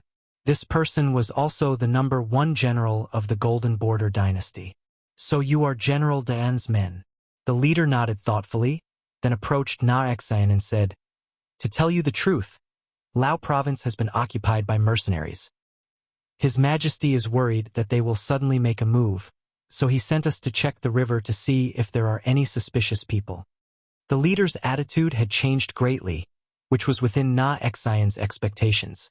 In the past, it was not like he had never been inspected by a military officer on land, but usually, as long as he reported his name and gave some money, he would be sent away. This time, he did not think too much. Instead, he took out 100 taels of silver from his pocket and handed it to the leader as he said with a smile, We are all honest businessmen. We never participate in politics, so don't worry. He reached out and took the 100 taels of silver. After casually weighing it, the leader nodded with satisfaction. Okay, you don't look like bad guys. How about this? Gather everyone and let us put on a show. It will be easier to explain when we go back. Okay. After receiving the silver, the other party's attitude became much more polite. He accepted the letter and smiled. Then he turned around and called out to his men. Come, everyone, come out. This is just a routine inspection. Let's go for a walk. Under Na-Exian's orders, the caravan's servants walked out of the cabins one by one and gathered on the spacious deck. More than 100 people were forced to line up in a few rows before standing properly. It wasn't just them. Even the boatmen were summoned to undergo inspection. Sir, look, everyone is here. They are all honest people. He smiled mischievously and waited for this sir to finish his inspection before continuing his journey back to the country. Everyone is here? Not a single one. The leader asked in disbelief. Of course not. Na-Exian had no intention of going against the leader. Of course, he did not have any intention of hiding anyone. Then let's search again. The soldier still didn't seem to believe it and ordered his soldiers. Before long, the soldiers began to walk around the ship. After some time, they came out one by one. Then they nodded and said, There's no one left. See? What did I say? Is there really no one? How could we have the guts to lie to the military master? Now that everyone has come out and the inspection is over, can we let them pass? He also thought that these soldiers were too serious. Thinking that he had a military background and had given the other party benefits, everything should be over by now. A cold smile appeared on the corner of the soldier's mouth. This smile fell into the eyes of Na-Exian. He didn't know why, but he suddenly had a bad feeling. Under this feeling, his body involuntarily took 2 steps back. The soldier didn't seem to notice his actions. Instead, he walked towards the people on the deck. As he walked, he said, Look at all of you. Each and every one of you has shifty eyes. Why do you all look like bad people? Well, it seems that General Hun Sen is right. Those who seek refuge with General Dagon are not good people. So, you can all go to hell. Kill. Everyone was still digesting the soldier's words. Suddenly, there was a flash of sword light. 50 soldiers simultaneously slashed at the hundreds of people who were surrounded. Not to mention that they weren't prepared. Even if they were, how could they be opponents when they were unarmed? Ah! Ouch, it hurts. Ouch, ouch, ouch. They're killing people. Run. Suddenly, all kinds of shouts came from below the deck. The pungent smell of blood also entered everyone's nostrils. Na-Exian, who had already felt that something was wrong, saw the scene in front of him. How could he not know what was going on? At that moment, he turned pale with fright. He desperately turned around and ran to the side of the ship behind him. Don't let him escape. Otherwise, General Hun Sen will definitely take our lives. As if he just noticed Na Xian, the leader of the soldiers shouted and chased after him with his sword. Na Xian had already taken a few steps back, so he was very close to the side of the ship. Now he was desperately running away, so his speed was even faster. Almost as soon as the voice fell, he jumped into the river. After a splash, he disappeared into the river. Oh, why did one of them run away? Shoot the arrows. The leader of the soldiers was furious. But after the order was issued, the soldiers around him didn't intend to shoot the arrows. Instead, they continued to kill the people on the ship. In just a moment, more than 100 people became corpses. No one was left alive. Oh, take away the valuable things on the ship and then cut the ship. Brothers, get ready to withdraw. The leader of the soldiers laughed. The mission was successfully completed. It was time to leave and report to Master Yunk. Yes, they were the spies of the Security Bureau who entered the Golden Border Dynasty one step earlier. This time, they were ordered by the Director of Foreign Affairs, Master Yunk, to intercept the merchant ship of the Solingen family here and let one live. As for why they did this, they didn't need to think too much. The Security Bureau always had their own rules. It had become a habit to just do and not say. As for Nongxin, he jumped into the river and dived into the distance. Fortunately, he went out all year round and was good at swimming. There weren't many waves on the river, and it was broad daylight. He quickly found the right direction and escaped. After getting ashore, he identified the direction and rushed all the way, ignoring hunger and thirst. Finally, he entered Laos after 4 days. Then, he found a branch of the Solingen Company. After revealing his identity, he got into a carriage and rushed to Wanxiang City overnight. After another 7 days, Nongxin finally saw the city gate of Wanxiang City. At this moment, he couldn't stop his tears from flowing. He was like a child who finally found his parents. He instantly had a pillar of support. In the ancestral courtyard of the Solingen family, the people with some status and those who could take charge of the family were all gathered. In the main seat, there was a young man full of vitality and exuding endless energy. He was the new patriarch of the family, Nongxin Si.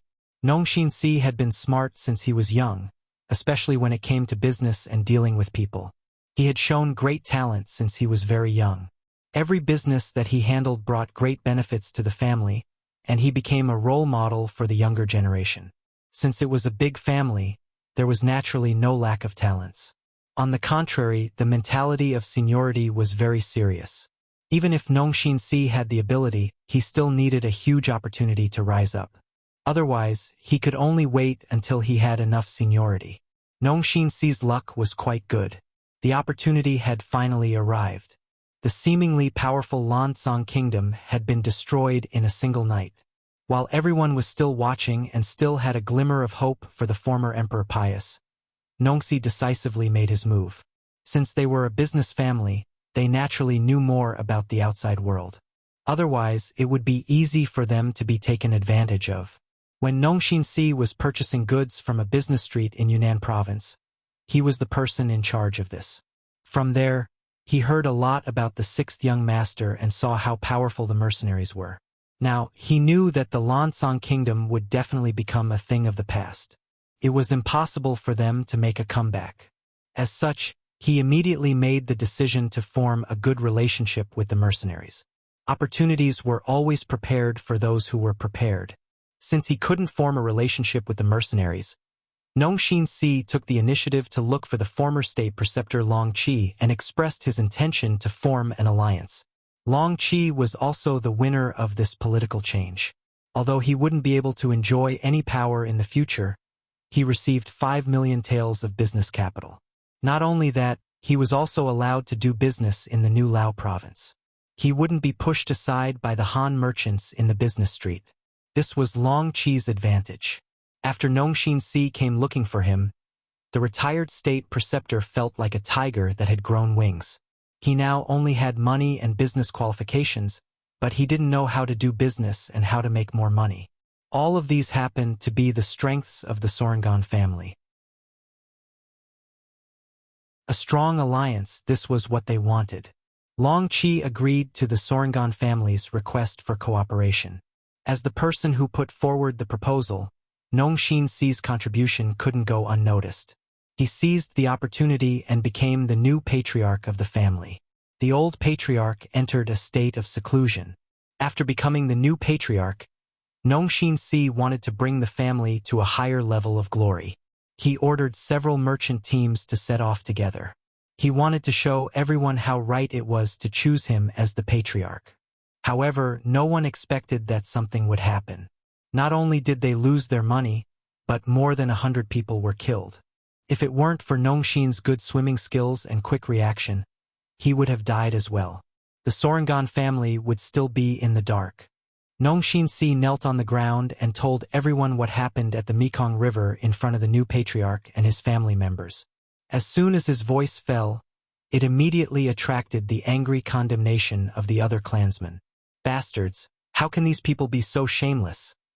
They're clearly acting like bandits. We can't just let it go like this. We must give them an explanation. Yes, they must give us an explanation. More and more family members were infected by the angry atmosphere. They were filled with righteous indignation.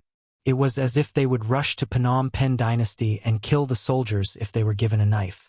Compared to the angry faces of the other family members, Nongxin Si didn't shout with them. Instead, he began to analyze the whole thing seriously.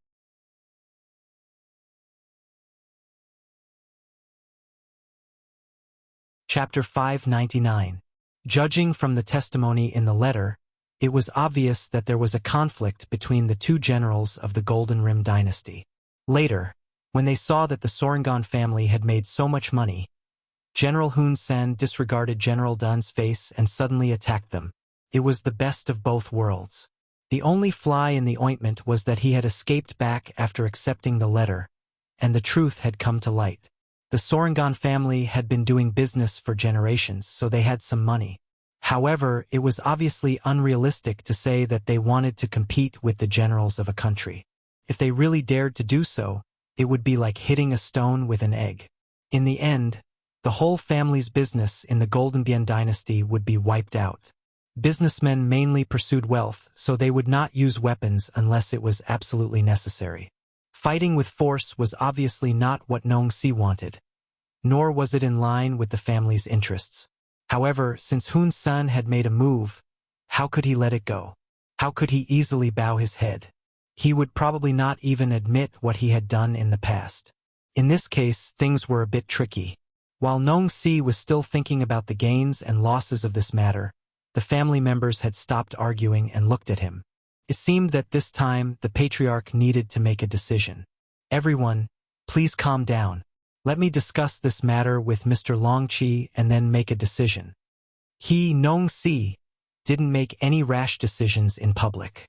He knew that the more important the matter was, the more he had to calm down. Otherwise, if he acted rashly, he might bring terrible consequences to his entire family. Since the patriarch had spoken, no one had any better ideas, so they had to agree. However, some elders had already said that if this matter was not handled properly, they would consider reconvening the family meeting to choose a new patriarch. Nong Si could be promoted because he had Long Qi's support. However, if this support could not guarantee the family's interests, then they did not mind inviting the old patriarch. From this matter, it could be seen that many people were jealous of Nong Si's promotion. The family was not stable. Knowing the elders' intentions, Nong Si was not angry. Instead, he smiled and promised that the matter would be solved. After that, he brought a few of his attendants to the former state preceptor's residence and met with Long Qi. He was no longer the state preceptor, and Long Qi didn't have as many official matters as before. Even the nobles of Kanglin were still ostracizing him. He wasn't used to being idle all of a sudden. Fortunately, the road of business had opened and he had already begun to reap rewards. Shining silver entered his pocket, making him smile so widely that he couldn't close his mouth. He also seemed to have suddenly become younger. Knowing that Nong Si had come, Long Qi laughed and walked into the main hall. He thought that the Golden Bien dynasty was going to settle the bill. He heard that he could get nearly 50,000 taels of silver, which was equivalent to several years of his salary. How could he not be happy? Mr. Long, something's happened. When he saw Long Qi, Nong Si immediately put down his pride as the patriarch. He cupped his fists and repeated what he said in the letter. Long Qi retracted his complacent expression and quietly listened to Nong Si's words. After understanding the whole situation, his first thought was that the other party wanted to take advantage of him and take advantage of him. But after thinking about it carefully, the other party now had more to rely on him, so they shouldn't do such a thing. Could it be that someone really didn't have eyes and took their money? It was difficult to do business, especially when you had to look at the faces of high officials and nobles. Sometimes you might even suffer a lot if you couldn't manage one aspect well. Although Long Qi hadn't done business before, he still knew the truth. But usually, the smaller the business, the greater the constraints. On the contrary, the more powerful the family, the easier it would be to do business. This was the power of connections. The Sorangan family had been doing business for generations. They had some connections and roots in some neighboring countries, even in the Great Ming Dynasty. Logically speaking, such a robbery and murder shouldn't fall on them. But why did such a thing suddenly happen? As a former state preceptor, Long Qi obviously thought more than Nong Si, a businessman. It was precisely because he thought more that he felt the trickiness of this matter. Mr. Patriarch, what are you going to do? Long Qi didn't express his opinion immediately. It was a habit he had cultivated for many years. Before making a final decision, he would first listen to other people's opinions and learn from their strengths to make up for his weaknesses. Mr. Long, I want to send someone to communicate with General Hun San and see if I can persuade him. If they don't give us face, we can ask General Mun for help and let him put pressure on them. In short, if we don't solve this problem, our caravan can't go to the Golden Border Dynasty. Nong Si had thought of many countermeasures along the way, but he still felt that these conventional methods were not enough. That's right. Long Qi nodded in agreement. He agreed with Nong Si's suggestion. But Nong Si's face showed a hint of hesitation. But what? Mr. Patriarch, since we are already partners, just say what you want to say. Long Qi showed a trace of dissatisfaction with Nong Si's method of loosening the reins only to grasp them better. He had been an official for many years and held a high position. What hadn't he seen before? How could he not see through Nong Si's tricks? After being exposed, Nong Si's face showed a trace of embarrassment, but he soon returned to normal. A businessman must be thick-skinned. This was always the most important factor. A person who flinched when faced with a problem was destined to not achieve great things. Yes, Mr. Long, you're right. It's my fault. After admitting his mistake, Nong Si went straight to the point. I'm afraid it'll be difficult to resolve this matter. Since General Hun San has already taken action, he won't spit out the fat meat that's already in his mouth. In fact, he might even deny it. If that's the case, I'm afraid that even if General Den puts pressure on him, it won't work. Not to mention, it's still unknown whether the two generals will really fall out with each other for a businessman like us. So we have to make other preparations.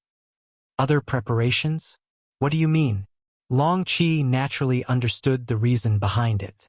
Officials protecting each other was not just a saying. When facing merchants, officials would always have a sense of superiority. Naturally, Nong Si's considerations had their own reasons. After pondering for a moment, Nong Si finally raised his head and said to Long Qi, "We have to be prepared. If we really can't do it, we can ask for help from the mercenaries." Ask for help from the mercenaries? Long Qi was shocked after hearing this. Then he shook his head and said, No, how can the mercenaries bother with such a small matter? Besides, the Golden Border Dynasty is an independent dynasty. They have no subordinate relationship with the mercenaries. Long Qi shook his head, of course. He used to be a state preceptor, but now he was just a commoner. Previously, Yunk wanted to use him, so he was allowed to make conditions. Now that he was given 5 million taels of silver, he was allowed to do business, and he was given priority to take some goods from the commercial street. This was already very considerate. One shouldn't push one's luck. Naturally, this was also because Long Qi was currently in a weaker position. Otherwise, who knows how many times he would have taken advantage of this situation. Why not?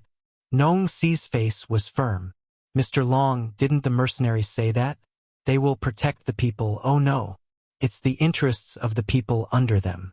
Now that we are in Laos, we are already considered citizens here. We are doing business and have paid the business tax. Now that we have a problem, shouldn't we ask for help? Nong Si wanted to say that he should ask for an explanation from them, but he knew that he should keep it to himself. He didn't have the guts to make things difficult for the mercenaries. I still can't. Long Qi was first persuaded by Nong Si's words, but then he shook his head.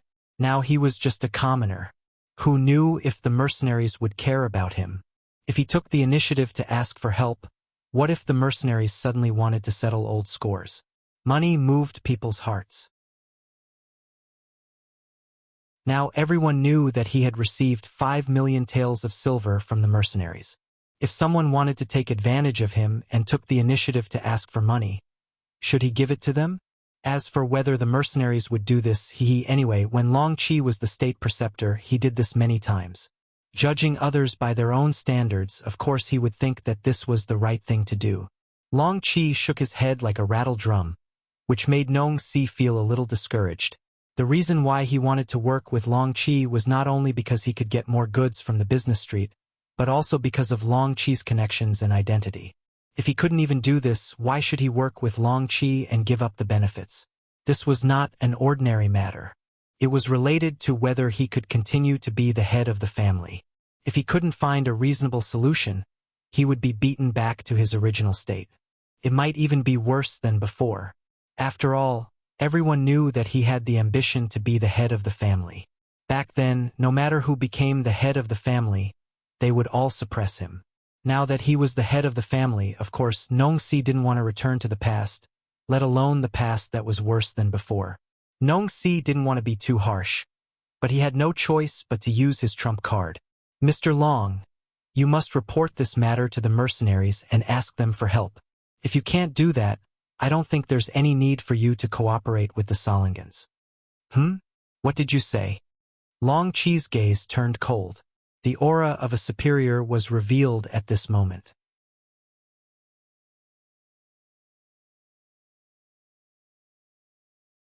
Chapter 600. It was just an empty threat. Nong Si did not take it seriously. I've already made it very clear. Please reconsider your choice. That's right, working with you is the result of my insistence. However, if I'm no longer the patriarch because of this, then our cooperation will naturally end. Moreover, I think that even if there's a new patriarch, they won't work with you anymore. After all, cooperation requires both sides to work hard. The threat in Nong Si's words was very obvious. Cooperation required both sides to work hard, and also required both sides to display their strength. If Long Qi did not have the strength, the outcome would be obvious. Long Qi's expression was very ugly at this moment. He wanted to wave his hand and say that if they did not want to cooperate, then so be it. After all, he had the channels to purchase goods and sufficient funds. However, these were not enough for a businessman. What they needed more was a strong sales network. Coincidentally, these were the things that the Sorangan family had and were good at. If he left them, perhaps Long Qi could continue to operate independently. However, it would take a long time to reach a scale. For the sake of money, Long Qi could not make such a brainless decision. Long Qi's expression changed again and again. He smiled very sincerely. Mr. Patriarch, what are you doing? I was just joking. Just as you said, since we are now citizens of Laos and we are paying business tax, I think they should be more than happy to help us out when we have a problem, right? Long Qi changed his words, or rather, he was forced to change his words. Since the situation was not good, he had no choice but to lower his head. Nong Si smiled in satisfaction. I was just joking with Mr. Long. Since that's the case, when do you think we should talk to the mercenaries about this? This matter cannot be rushed. The mercenaries do big things. How about this, let me contact them first. I'll give you an answer a day later. Long Qi replied with a smile. He had not contacted Yun Ke for a long time. Now, he did not even know where he was. How could he meet him just because he wanted to? Knowing that Long Qi was going to use his connections, Nong Si's goal was achieved. He smiled and left the state preceptor's residence. In the following time, Long Qi immediately sent out his men. He needed to know where Yun Ke was. Where was Yun Ke? Of course, he was in Wanxiang City. However, as an agent of the Security Bureau, his whereabouts had always been difficult to track. Unless he wanted to meet someone else, it was too difficult to find him except for a limited number of people. It would be difficult for Long Qi to find Skylark. But what he didn't know was that Skylark was paying attention to him. He even got the news that Nong Si went to the Long residence. You're finally anxious? Very good. After hearing his subordinate's report, Skylark's face was filled with a victorious smile. Half a day had passed, but there was still no news about Skylark. It wasn't that his men didn't benefit from it, but the mercenaries were an impenetrable force, and outsiders had no chance to talk to them. They couldn't just go to the camp of the mercenaries or the provincial government to look for them openly, right? If that was the case, it wouldn't be looking for someone, but seeking death. Men, prepare a carriage. We're going to General He's residence. Long Qi had no choice but to rely on his old face to do the job. No matter what, He Guang only joined the mercenaries because of his introduction, so he owed him a favor. However, Long Qi knew that this was the only time he could do this. The next time he had something to do, it was hard to say if He Guang would be willing to meet him. Long Qi was quite lucky. He Guang had just returned from killing bandits outside. After the servant reported, a guard walked out of the residence and led Long Qi to the depths of the residence. In front of the guard, Long Qi also lowered his posture. From this point, it could be seen that he was very clear about his identity. Usually, people like this wouldn't be detestable. In the living room, He Guang met Long Qi. After not seeing him for almost 3 months, He Guang had a colder and more murderous aura. Fortunately, when he saw Long Qi, he intentionally restrained his murderous aura and showed a warm side. State Preceptor Long, please don't, General He. In the future, you can just call me Mr. Long. Long Qi didn't dare to be arrogant and refused repeatedly. Okay, Mr. Long, how do you have time to come to my residence? He Guang laughed. He was very satisfied with Long Qi's intentional lowering of his status. Sai, it's a long story. Long Qi said while observing He Guang with the corner of his eyes, waiting for him to ask him. Otherwise, if he took the initiative to ask and was rejected, it would be too embarrassing. He Guang was very respectful and asked with a smile, Mr. Long, do you have any other troubles? You put down your political affairs and focus on being a rich man. This is something that I can't ask for. Long Qi shook his head. General He, you only see the glamorous side of me. You don't know that business is not so easy. You also know that I'm working with the Sorangan family. Not long ago, He Guang sat in his seat with a serious face. When he heard that someone had robbed a merchant ship on the Mekong River, he couldn't help but frown. He wasn't faking it. He was really angry at the audacity of the Phnom Penh dynasty's General Hun Senator. The current He Guang could be described as a different person than he used to be. With the power of 30,000 soldiers in his hand, he became the representative of the local forces in Laos. Of course, this representative was not self-appointed. The locals were willing to ask him for help. In front of the mercenaries, he didn't dare to call himself the leader of any other forces. This was especially true for the current governor of Laos, Luan Shaoqian. Although he was young, he was decisive in his actions. In less than 2 months, 7 officials had died in his hands because of crimes, and more than 30 officials had been exiled and sentenced to death. It was this decisive killing that made the politics of Laos become clear. The dark things of the past had disappeared. After all, no one would joke about their own life. With the military power in his hands, He Guang was even more careful in his actions. Even when others came to him for help, he knew what he could ask and what he couldn't do. Otherwise, he would be in deep trouble and unable to save himself. He knew more and had more dealings with the mercenaries. He had met Luan Shaoqian more than once to discuss the future of Laos. This made him understand what the young man's idea was. The young man wanted to build a strong Laos. This strong Laos would not only have a strong reputation, but also allow the people here to live a rich life. In ancient times, the feudal dynasties were divided into ranks. Laos was also divided into ranks. To be specific, the Han people were the first, and the other foreign races were second, third, or even lower. Luan Shaoqin wanted to lead all the people on the road to wealth so that they wouldn't have to worry about food and clothing.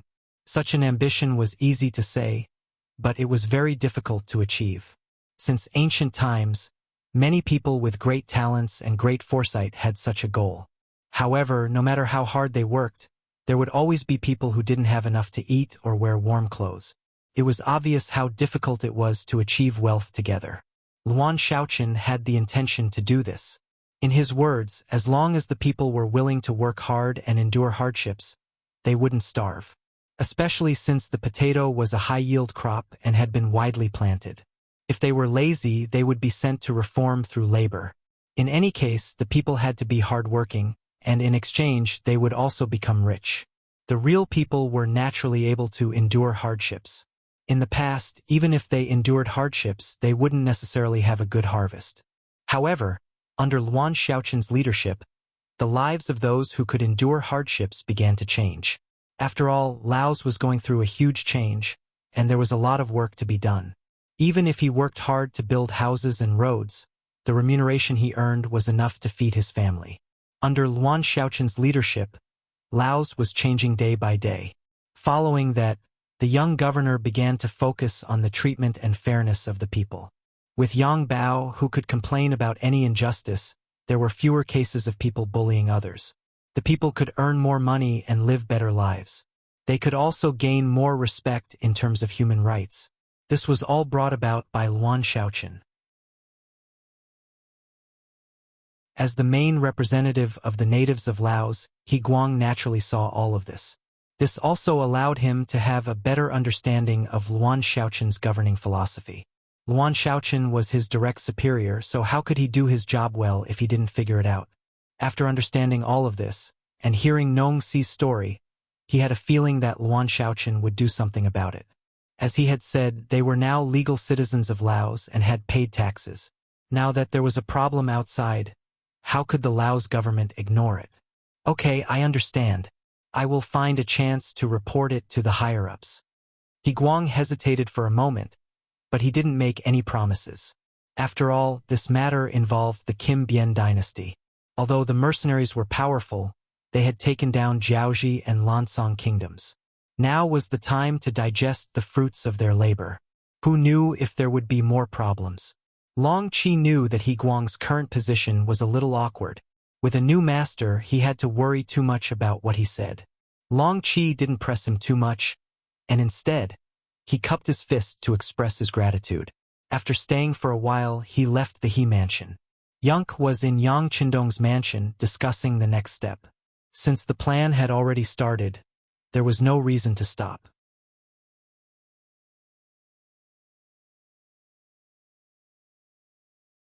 Chapter 601. Report. The Security Bureau just sent news that Long Qi went to the He family's residence and left after an hour. Tiger's Mane walked into the study and reported to Yang Qindong, who was looking at the sand table. Got it. Yang Qindong nodded and said, Pack up. We will head to Wulong City tomorrow morning. Not only was Tiger Edge stunned by this order, but even Skylark, who was analyzing the situation, was also stunned. Wulong City was a big city in Siam that was very close to Lao Province. It was less than 300 miles away from Wanxiang City. However, it was still within Siam's territory. Why did the sixth young master want to go there?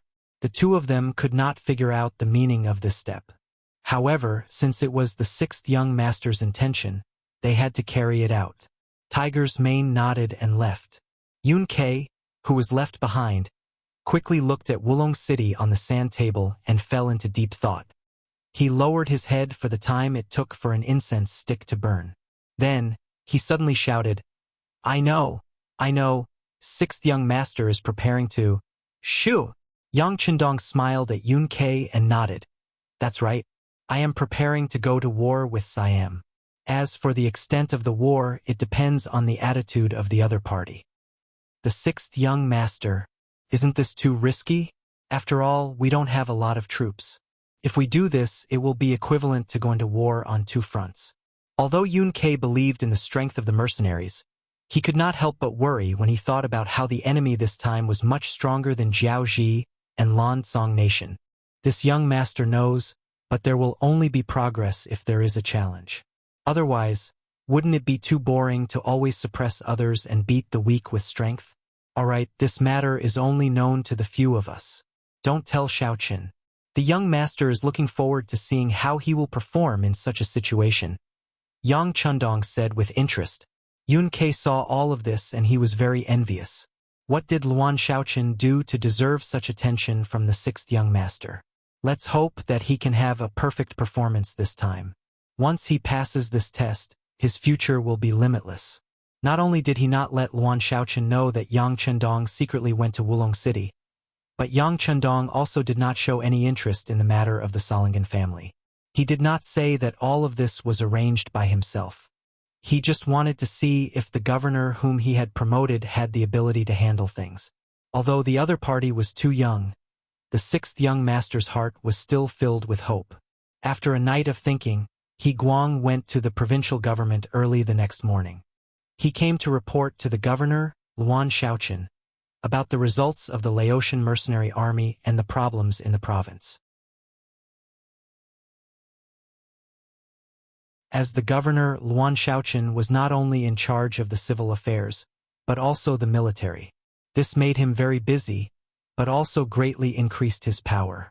For example, if one were to take control of the military and government at the same time, it might cause problems in peacetime.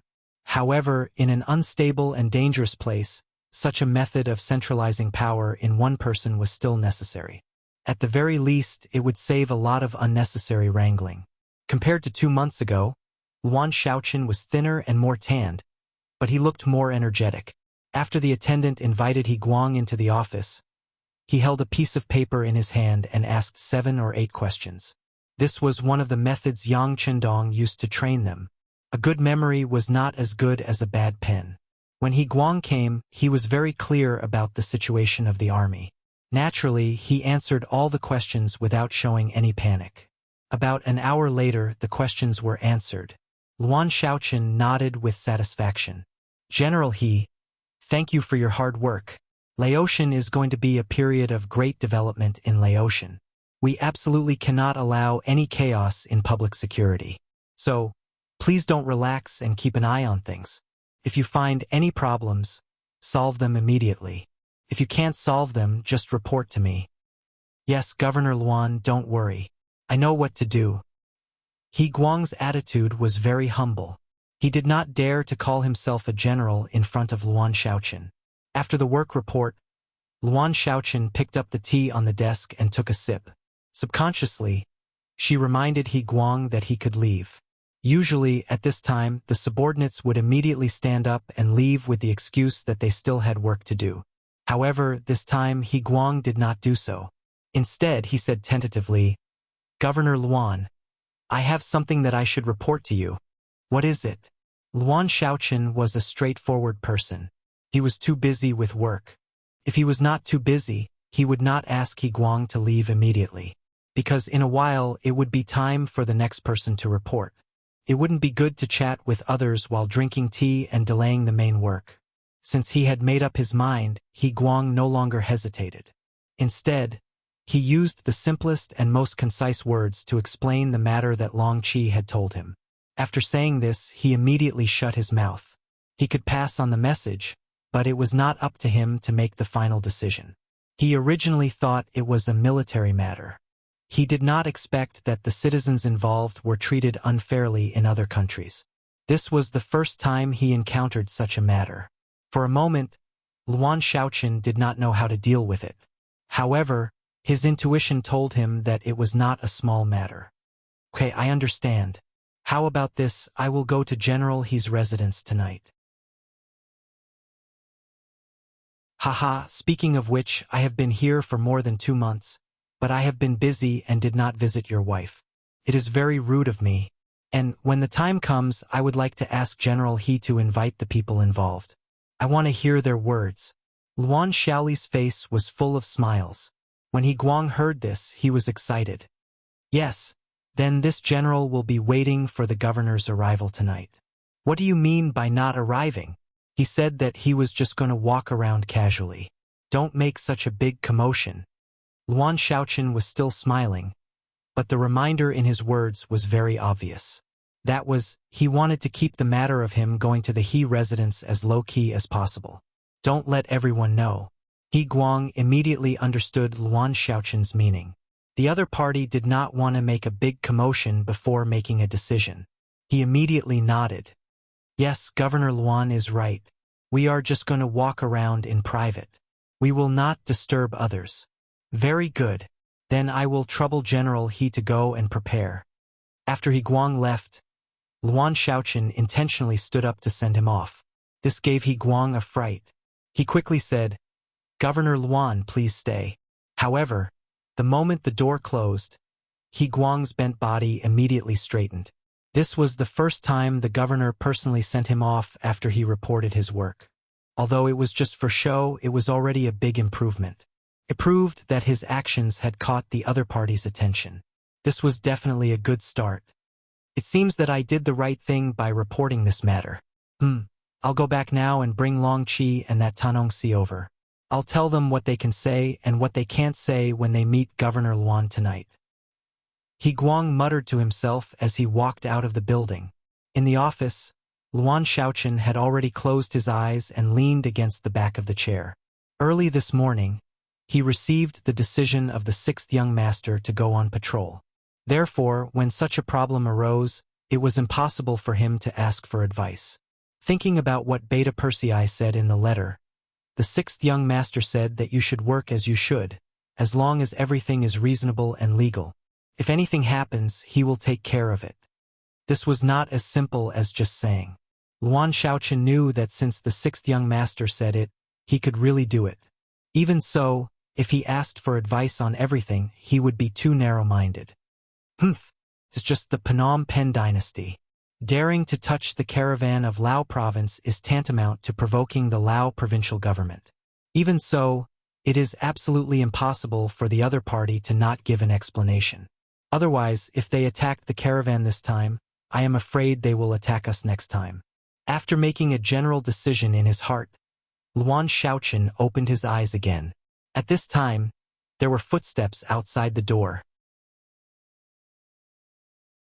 It was the next official to be received. He Mansion. Today, after He Guang came back, the He residents began to clean up. Then, his personal guards were sent out one by one to be responsible for the safety of the surrounding streets. In short, Governor Luan came to his residence to give him face.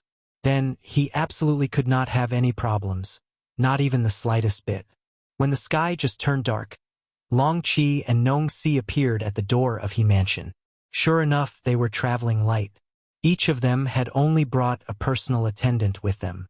It was not as simple as what the messenger had said, that they did not cause any commotion. At this time, Nong Si was very excited. Even when he arrived at He Guang's mansion, he still felt like he was in the clouds. Originally, he thought that after forcing Long Qi, even if he would think of a way, there would not be a result so quickly. After all, this person had already retired from the position of state preceptor. Moreover, he was a minister of the previous dynasty.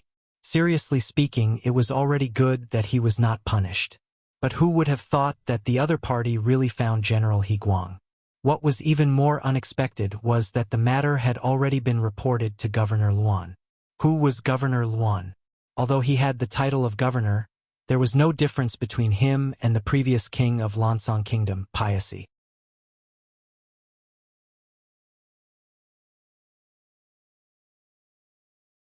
Chapter 602. It was rumored that Governor Luan was very young and his future was limitless. If he could establish a good relationship with him, would the Sorangan family still have to worry about the future? He had asked around and found out that many big shots in Lansong wanted to meet Luan Xiaoqin and have a meal with him. However, they had no way to do so. Now he had done it. From the moment he received the news, He wanted to shout out to the entire Lansong nation. No. It should be said that everyone in Laos knew about it. However, considering that He Guang had told him to keep a low profile, he suppressed his excitement and followed Long Ping to the He residence. The moment he entered the He manor and saw He Guang, Nong Si had a very respectful look.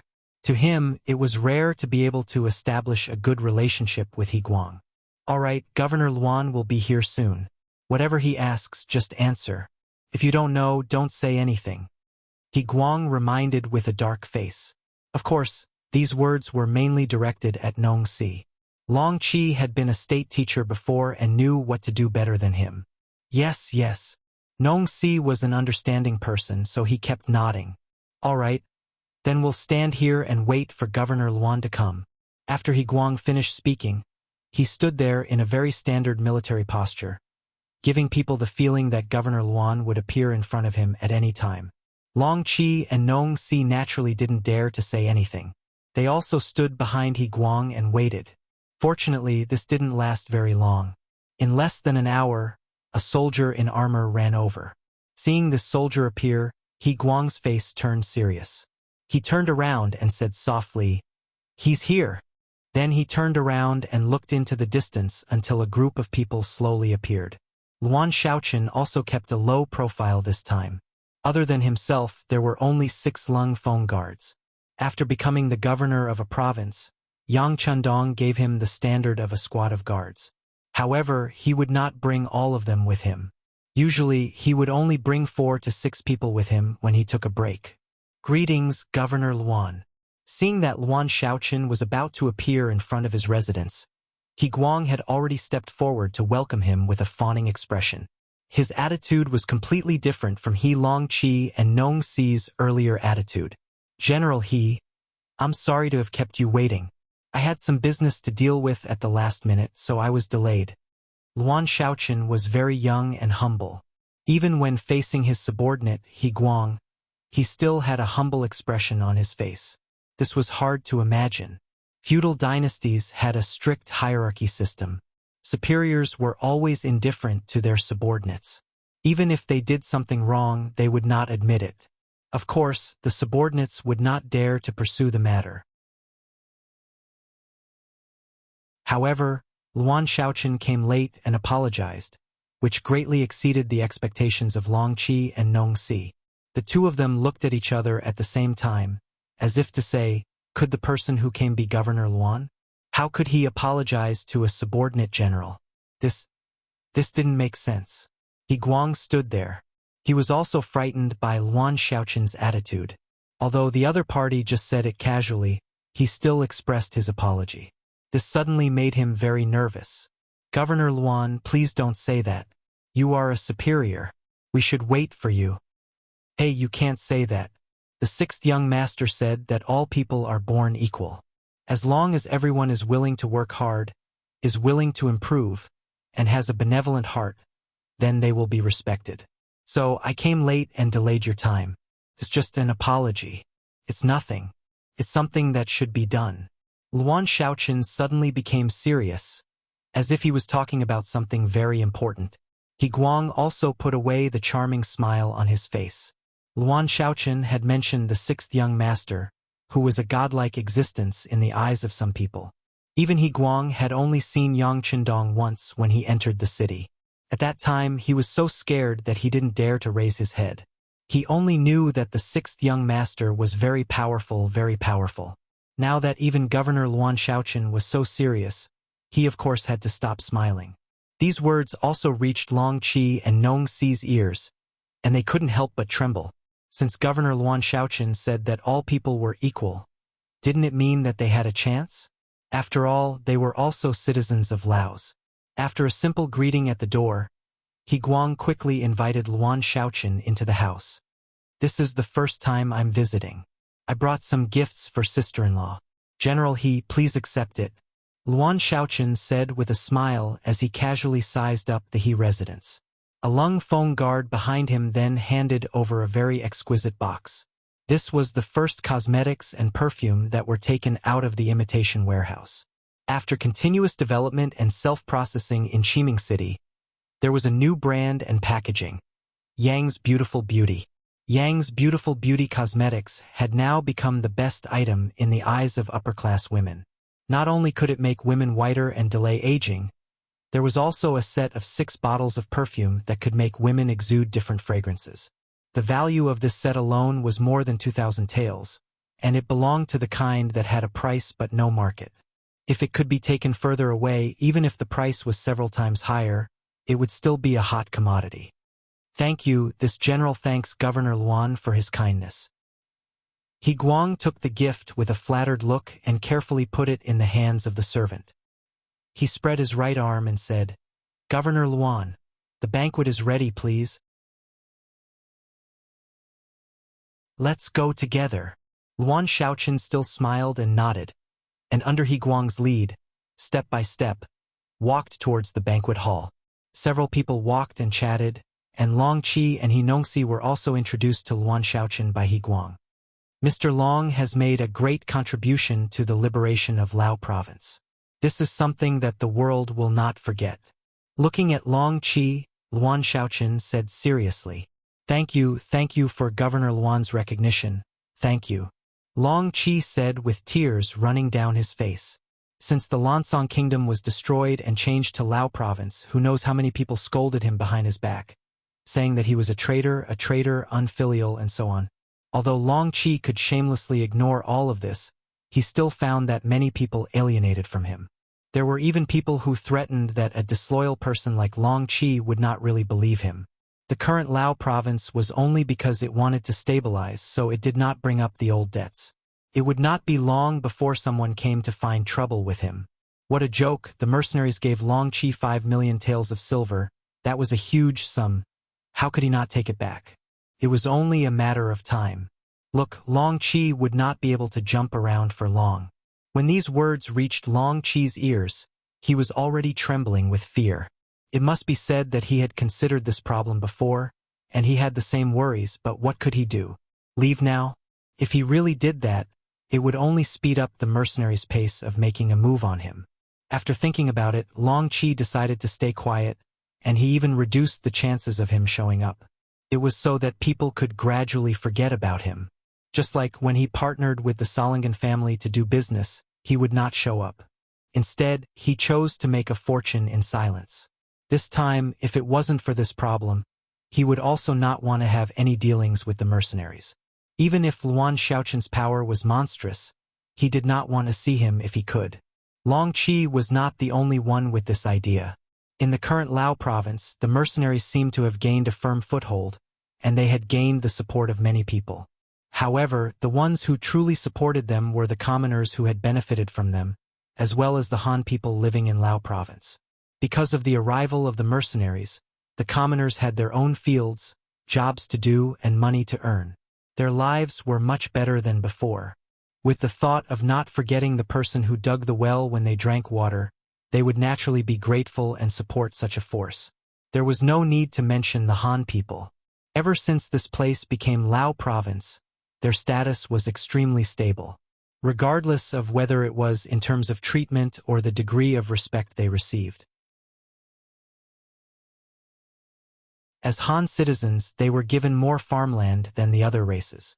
Even if they were to work, their income would still be twice that of the other races.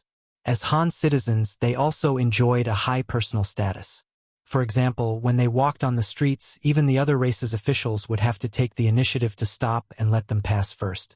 This was something that the Han people had never enjoyed before.